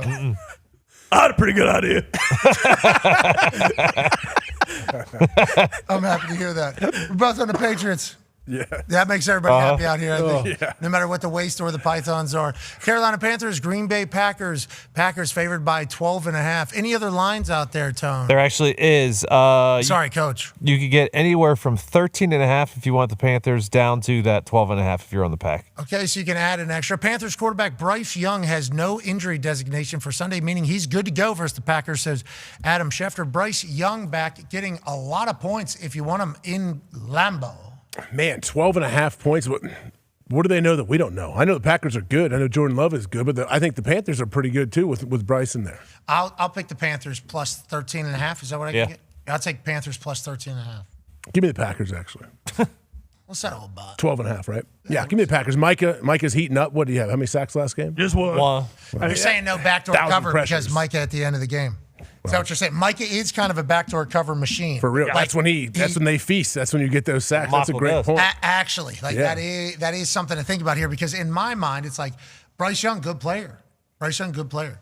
Carolina Panthers, good team, we think. Like, not ass. Like that. 4-4. Yeah, we think they're a good team. Yeah. Like, going into the season, I don't think anybody had any expectations because they're Carolina Panthers and everything like that, but they are a good team. I think they're only going to continue to be a good team in that NFC South.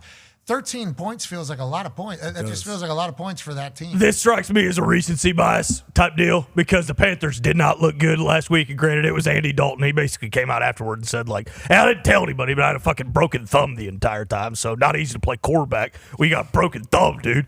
But then you also look at the Packers. Big time emotional win. You know, Jordan Love looked unbelievable. He was the FedEx Air Player of the Week. So maybe that's, getting into this a little bit. How'd you know you pay attention to all the I read the tabloids quite a bit. Just check in, see what's going on. And maybe, I don't know, maybe I have a little say in who's going to win, these. The FedEx Air Player of the Week. I also am big. I kind of spearheaded who's the Pepsi Rookie of the Week. That was also one of the Hulkster's kind of big moves. Who was that this week? Shit. I don't know. Probably, I'm trying to think. Rookie off the top of my head. I don't know. Tyler Ward, probably. That son of a bitch wins it every week. So maybe him. This strikes me as a game that the Packers win by 10, though. I'm right there with you. I don't. Man, that's a tough number. 13's a lot. Yeah. All right, good for me with the Panthers. Hopefully I look like a smart guy with that pick as opposed to just not going with the obvious. The Packers are very good, and maybe we're not showing them enough respect in the conversation of what can happen in the NFC, but the sports books like what they're at. Okay, let's go with the Chargers traveling to Tennessee. Chargers, 9.5-point favorites against Tennessee Titans team that just got decimated by the Indianapolis Colts. I'll say this from watching this team, Cam Ward's electrifying.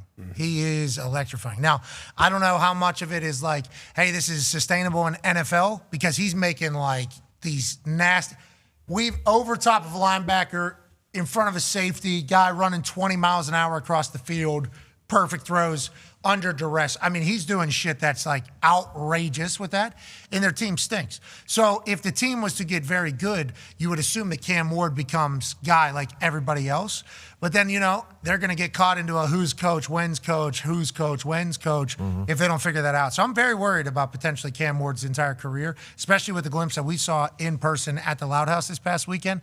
On that note, Colts steamrolled them. Yeah. And the Colts are a very, very, very good football team. So I think outside of Indianapolis, outside the Colts fan base, everybody says, well, this Titans team must be ass if the Colts did that to them. It's like this Colts team best team in football right now.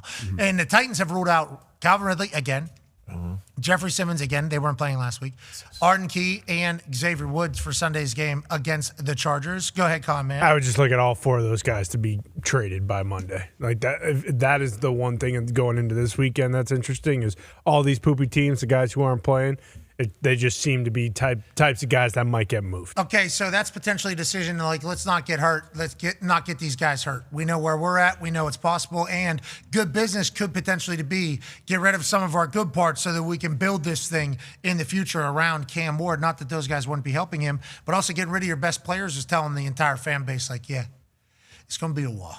Still got 2 months of the regular season left, too. Man, that's what's crazy. Yeah, already fired their coach, and Jeffrey Simmons has been, hurt for a little, so it might also just be a lingering. And Ridley as well. Yeah. So he was out last week at least. So, the Colts people around the Colts, people in the building, were expecting the Colts to beat the hell out of the Titans. They were like, we should beat the hell out of this team. They're hurt, too. Like, it's not good. Yeah. And then they go out and do that. It's like, hell yeah. On the other side, if you're a Titans fan, that's not good to hear from the Indianapolis Colts saying that. No, it's not. I was actually going to lean Titans for a little bit on this game. And then obviously seeing Jeffrey Simmons, all these guys still out now. Give me the Chargers. Cam special watching him, though.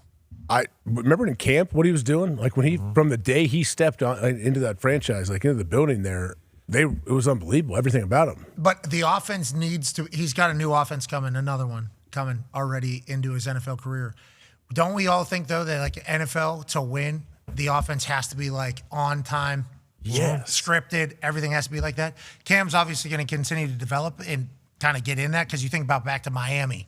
There was some magic happening all over the place. Him and Restrepo were connected at the hip, seemingly, as they were dominating everybody. A lot of football gods blessing them as well. I'm sure you see the football gods up there running around. All the time. We meet every Wednesday night, dude. Wednesdays because there's no games on, and then is that why the football gods are kind of freed up? Or yeah, typically they'll come over. Obviously, they love Real American beer as well, so they'll have a couple pints with me, and we kind of just chat about the league as a whole. Hey, look for this team this weekend, Hulkster. Football guy's going to bless them. Oh, so it's kind of like inside information you're getting on what the games are going to happen almost, Hulkster? I didn't know that was happening up there. Did you know that, Ed? I had no clue. It's crazy, especially with what's going on down here. Who's your favorite player? You got a couple favorite players? Like 2 or 3? Like currently, or are we talking like right now? Right now. Who are your favorite current players in the league right now? Right now. I mean, I like the cut of that Dan Jones' jib. I really do. I like that guy a lot, man. Who else do I Probably like? Cooper DeJean. I could see you liking him. I love him, obviously. Reed Blankenship, love him. Yeah. Riley Moss, love him. I mean, I could just go on and on and on. Patrick Ricard, don't you? Yeah, I love that he's healthy. I maybe knew that a couple weeks ago. What week he was coming back, dude? Maybe. You like Lamar a lot? I actually, you know what? I have come around on Lamar. I was this guy's a running back playing quarterback. A lot of people are saying that. A lot of people are saying that. That guy's quarterback. Yeah, he's unbelievable. There's a couple throws last night.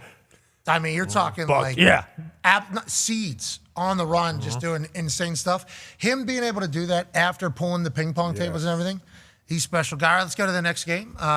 Let's go Chargers, Titans. Who do you officially take? I am taking the Chargers. Me as well. Let's go to San Francisco 49ers taking on the New York Giants. Niners favored by 2.5 heading into MetLife Stadium. Who do you like? How do you like it, AJ? What am I missing here? It's only 2.5. Well, they just should it lost be to more? Texans. I mean, I guess Texans had like 98% I guess San Fran's possession against San Fran last week. Very no banged up. Fred, no Bosa on the defensive side. Go ahead. 1 o'clock game for a West Coast team on the East Coast. Yeah, you just add that into all the Give me other. the Giants. Yeah, I'll take the Giants as well. I think we're seeing it the same. That might be recency bias from what we just saw from the Niners, but it was not good. I'm seeing Jackson Dart through the window here. That's the problem. I was watching on the Pat McAfee, and I saw the boys actually liked us to win. That's pretty lit, dog. He's not going to like this. And we're wearing the best jerseys in football as well. I got to pot it up for you right there. Boom. Oh, those got are the pretty, color rushes. Those are much nicer than the, we saw on Sunday night. Yeah, the all yellow the Chargers were. They tried to take your gimmick almost.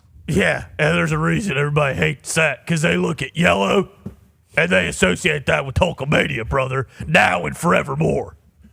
Amen. I'm a real American, fight for the rights of every man. I'm a real American, fight for your right, fight for your life, dude. Wednesday nights with the football gods have to be so much fun. They're the best. Dude, I couldn't even You got a imagine. band up there? You playing bass up there still? Did you even listen to anything I said earlier? really, no. What'd you The say? Hulkster doesn't need to play the bass when you got fucking Ozzy Osbourne and Meatloaf and guys like that coming up and saying, "Hey, Hulkster, you about to sit down? I would do anything for love right now." Guess what? Yes, you will, Meatloaf. Take the fucking stage, dude. Who are your favorite players that are up there now with you from the NFL? For the NFL? No, I was gonna say don't make me. I was not prepared for this question, and I don't want to get any guys pissed off. Yes, because guess what? We're not talking about these guys when they pass. We're talking about mean, lean, fighting machines from when they're in their mid-20s. Oh, so that's the answer. So that's what you show up as, your best version? Is that If you want to. If you want you to. have options. Yeah, if you wanted to be like Marlon Brando, for example. Yeah. Obviously, he was the Godfather. He was Don Corleone. He gained like 150 pounds when he was in Apocalypse Now. Basically just turned into like a fat slob. When he got up to heaven, he said, "Nah, fuck it. I want to be the fat slob version of me." And everyone was like, "Marlon, you're the man, dude." So it's kind of dealer's choice. It's up to you. You're breaking a lot of news on what. I try, Not everyone's fortunate enough to get up there, brother. That's the Fu Manchu, very strong. It makes sense now, especially with how big the biceps are, that you picked the best version. This is the greatest Hulkster that you had the entire run, you think? I think you could argue that again when I was, running hot with Nash and Hall in, like 95. Yeah, but you couldn't be NWO. Exactly. You can't be a heel up there because nobody's going to want to come over to your house, dude. Nobody's going to want to come to Hogan's Hangout. A lot of baby faces up there. A lot of baby faces up there. Exactly. So, it's like, could I do, and every once in a while I will. I'll grow the black beard back and just to see what people will do, I'll stroll They right. got paint up there? Yeah, well, not really paint. I'll just wake up and be like, "Hey, St. Peter, I want to look like Hollywood Hulk Hogan today." And boom, it just happens immediately. And sometimes I'll just walk right down the main strip and just kind of remember people. Yeah, Hulk still got that fastball too. Yes, he does. Yes, he does. Vikings at Lions. Lions favored by 9.5 at home against the Vikings. Interesting conversations around the Vikings were had earlier today by us. Oh, yeah. But with the trade deadline looming and no answers really for some teams, especially teams that were like in contention to be the number one seed in the NFC just last year and have a lot of questions still at very important. Like J.J. McCarthy's guy, okay, sounds good. We appreciate that. Saw him do a shed drill, sprawl, shed sprawl drill last week. So we're assuming he's getting healthier to be back there. Trade deadline Tuesday. Who knows who's buying, who's selling, who's making massive moves. We assume somebody will.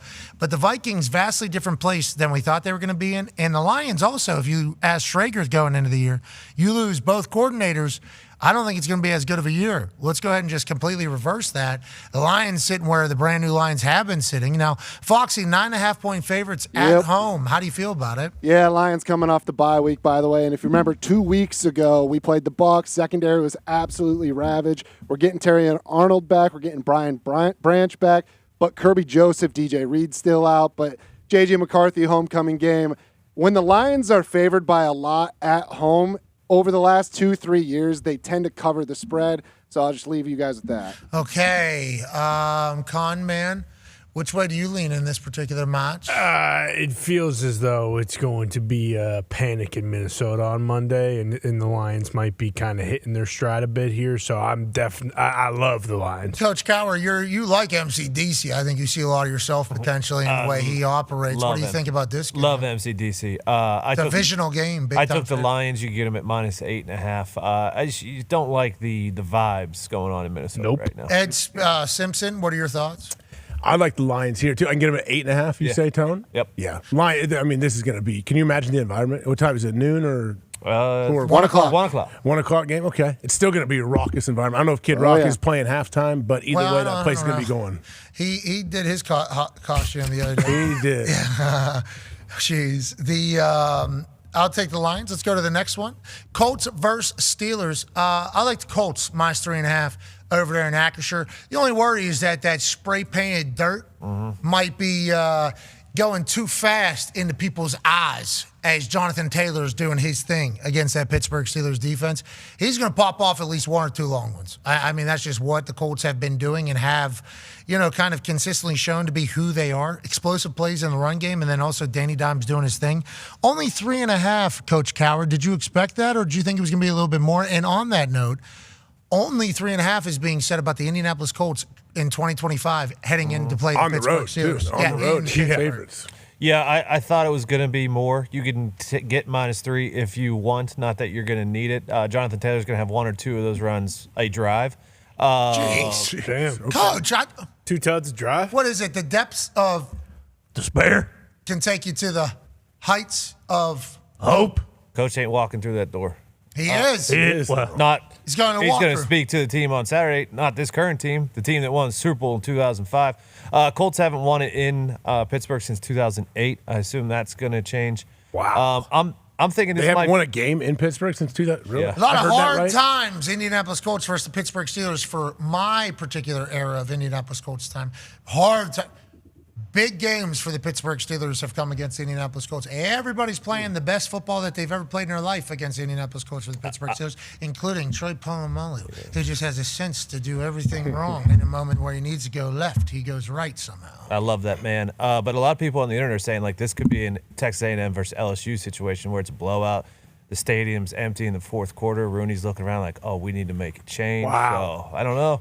That's what you were just saying about Minnesota. We got a couple of those coming Maybe. down the pipe here for the NFL. I like the Colts -3.5. AJ, your thoughts on the game and who you like? Yeah, I like the Colts -3.5. I mean, does the Steelers defense figure it out? I don't think this is the week to figure it out against Danny Jones and Jonathan Taylor. So now, give me the Colts. Okay, so you like the Colts -3.5. Do you think the quarterback for the Steelers is going to be mad at Edward Simpson for picking the Colts in this particular game? If he ever became aware of the pick of Ed Simpson, sure. I'm sure he'd have a snarky remark. Yeah, I think there probably would be. Oh, yeah, cool, bro. That's cool. Lose some hope. Lose some hope. I saw a good Halloween party coming out of Pittsburgh. I heard did too. about. I heard about it Boys too. celebrating. That's good news. Couple losses. Maybe they don't want to be around each other. Why are we spending time? They do Halloween. Maybe that changes it. And on the other side of the field, the Indianapolis Colts, yeah, they had max participation at the Halloween party, and they're having good times. Yeah. Mm-hmm. Love that move. That's an elite move. I didn't know that move still existed. Me neither. In 2025. From what I've been told at team gathering, camaraderie building gathering, from what I've been told from Colts, one of players, okay, on team, not a start, just on team in general, 2 cups, drinks, okay? Yeah. Maybe found one, made another one, had one from earlier, found where it was, okay, now you have 2, or just straight up, I'll take 2, please, because I don't want to come back here. There's a lot of people, whatever the case is. And allegedly, somebody's coming up to leave.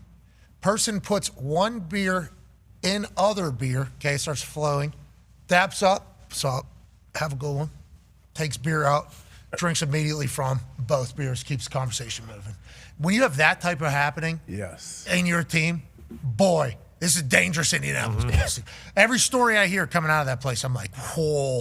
And Bill Cowher just told the story about the Pittsburgh Steelers team, how he said it wasn't our best team, but we were definitely the tightest. That was the tightest team we've had. This Colts team, I think, is very, very, very, very, very tight. And that's a wonderful thing to have. And it's very obvious whenever they play. It's very obvious that they know each other and that they understand what the hell's going on. And it just took Danny Dimes as the guy to kind of bring them all together. Like he does have a very calming demeanor, and he's also in charge. I love what he does. And they have a confidence in him knowing what he's doing, I think.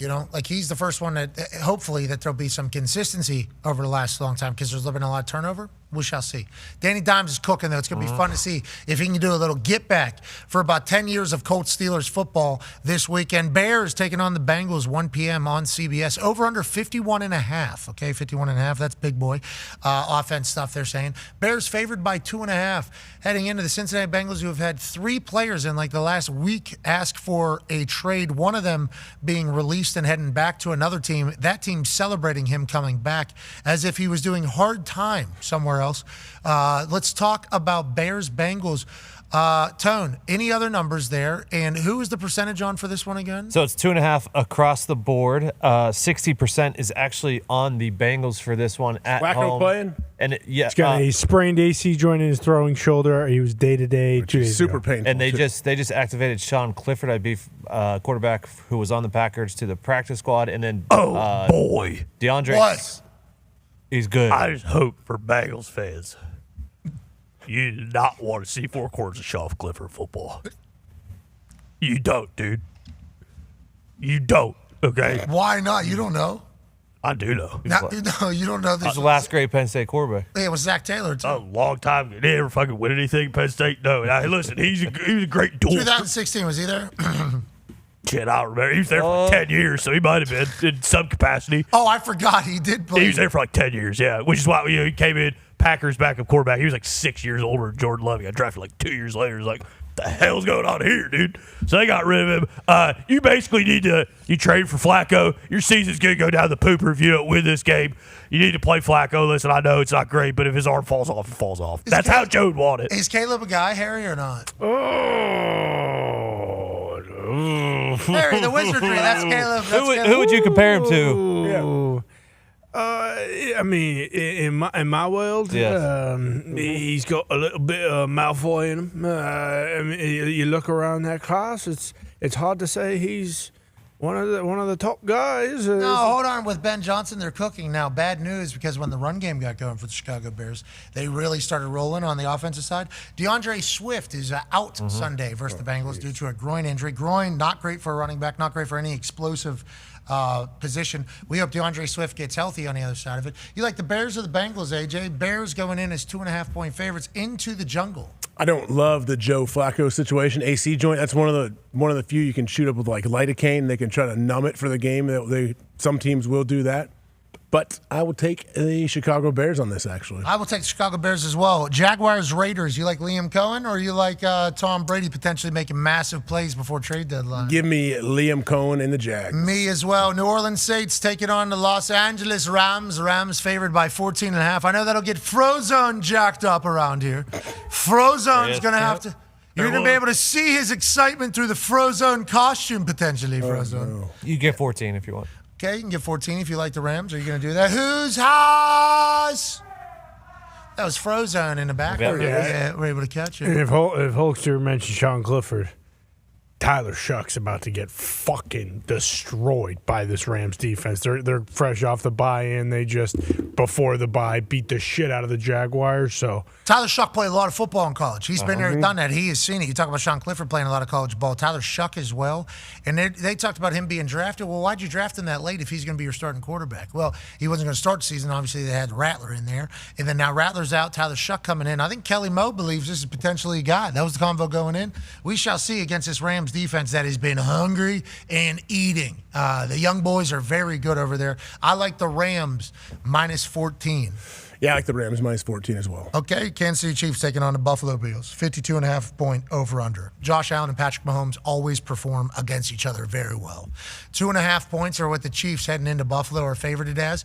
How do you feel about it, AJ? Is there any other lines or any other piece of information we should know, Tone? Yeah, that 2.5 actually just disappeared. So you can get the Chiefs minus 1.5, or you can get the Bills at +2. Okay, so AJ, whenever you think about this game, what are your first thoughts? Like I said earlier, this seems like one of those games where the Bills might find a way to win at home, and then the Chiefs get them later when it really matters. But I have a feeling I think the Chiefs continue to roll. Give me the Chiefs minus 1.5. Okay, on that note, there's a little piece of news coming from the back room. Pacheco has not practiced. Here's the injury report for the Kansas City Chiefs.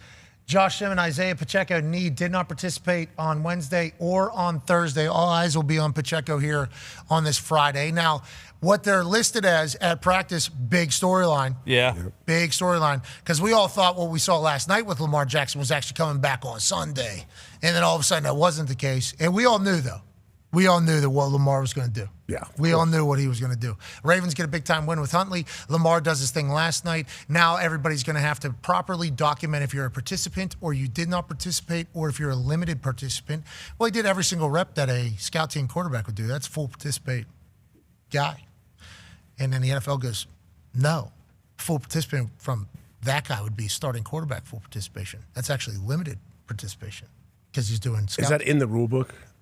I have no idea. Sources, it will be now. The NFL has fined the Baltimore Ravens $100,000 for violating the league's injury report policy by incorrectly listing quarterback Lamar Jackson's practice participation status on Friday, October 24th, 1 week ago from this moment right now. Yeah, they said because he was a scout team quarterback. What the Ravens said was he was our scout team quarterback and he did everything. They're like, full participant. And then the NFL goes, that ain't how this. He's Lamar Jackson. Yeah. So if you go full participant, he's obviously full participant. Should just take him out one series. Taking him out for one series. What do you Say mean? he was limited.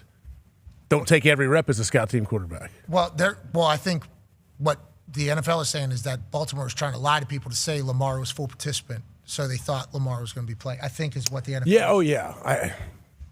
I don't know. That is the kind of we haven't heard that before. No, that's why I think they find him because hey, you can't be lying about what participation is. So I don't know though. Like that's weird because I know like people coming back from injury, like hey, you're not going to play your position, but go take some reps, go run the carded reps. Like you're a wideout, you can run some 75% routes and see how you feel. Yeah, but I don't think if you're a starter, you could be listed as a limited participant. Is what. Okay. Or as a full participant, you have to be listed as a limited participant because you're on scout team, not on starting. I get it now. I get it.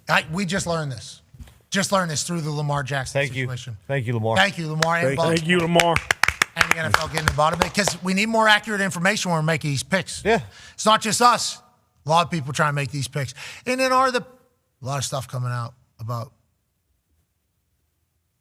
what happened in basketball and then what happened over in Turkish soccer. Yeah. Oh. Not good, The dude. soccer one's a little under the radar. Well, we certainly saw it because it involved a lot of people and certainly a sport we cover on a regular basis. There's other basketball people involved too. It seems like we're at the beginning. Oh, tip of iceberg. We'll get to rigging the game. And then that person's going to have to come out and say, no, actually, I've $250,000 I lost in this entire thing. I've $250,000 I lost in this entire thing. I'm actually the victim in this entire thing. I think there's a chance that that's going to start happening. Because there's going to be a lot of potential misconstruing of information. But also, maybe it's over. Maybe that's all they got. Could be. Yeah. Maybe that's all they got. Hopefully. Maybe. Hopefully, for the good of sport. That's all it is. You like the Chiefs or the Bills? I like the Chiefs here.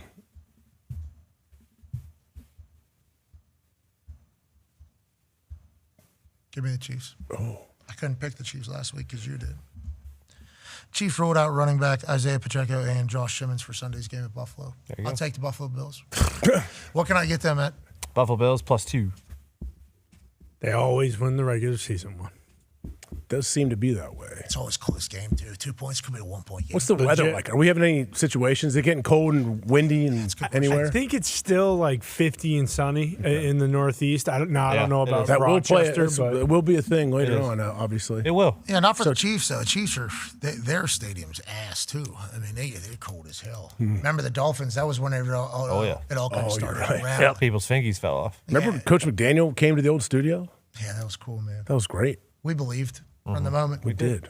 He came in. We liked the way his attitude was. Still do. Loved it. We he kind of felt like an outlaw, just kind of his own man, his own being. Wasn't going to change for anybody. And last night he's chewing people out. It's like, yeah, he's got a little fire in there, too. He's fired up. Who's that? Coach. Oh, that's the old question is, if they move on from him, does he get another head coaching opportunity anytime soon? No. No? He's Don't going think to so. coordinator. Well, Yeah. I guess Hulkster's seen the future. He's going to coordinator. Thank you, Hulkster, for that. You bet. They talked about that at the Football Gods meeting. And then, so we're both on the Chiefs. And then Wednesday Seattle Seahawks taking on the Washington Commanders.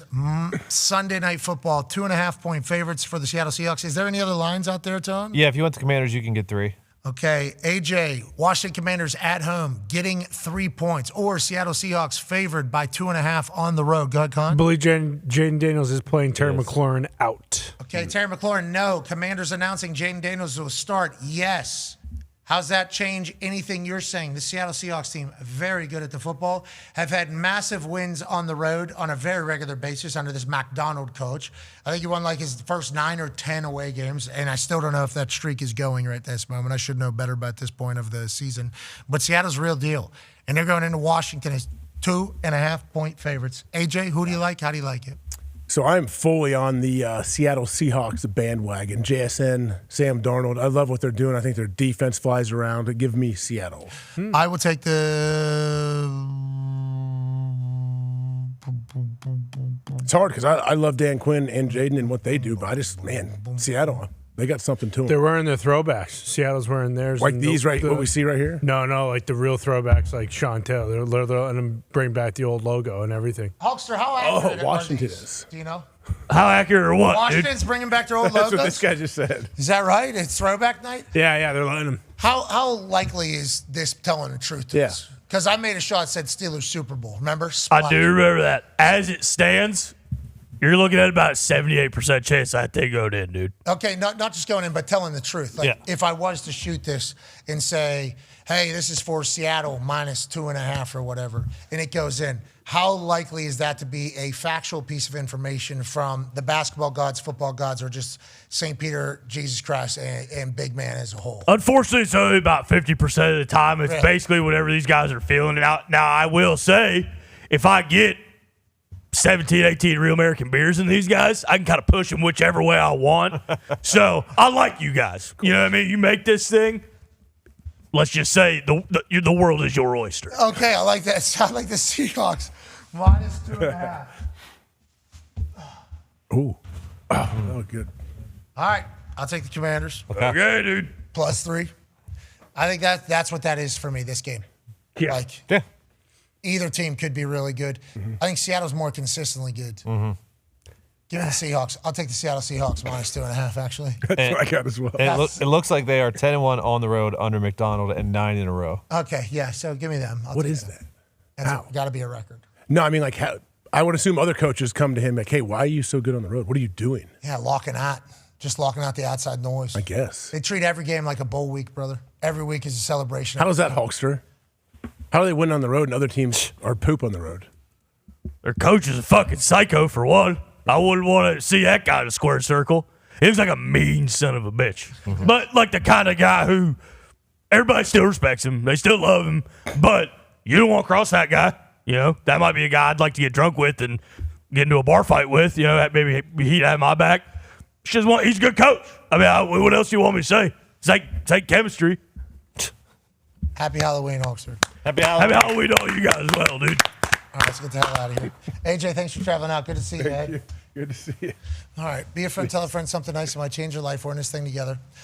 Big one tomorrow morning in Utah. Can't wait to get out there. Can't wait to go trick-or-treat with the baby girl tonight. Nice. Fuck yeah, dude. It's going to be so cool. All right, let's enjoy this all, shall we? See you guys on Overreaction Monday. Have an incredible weekend of ball. And hopefully they'll get their deal done.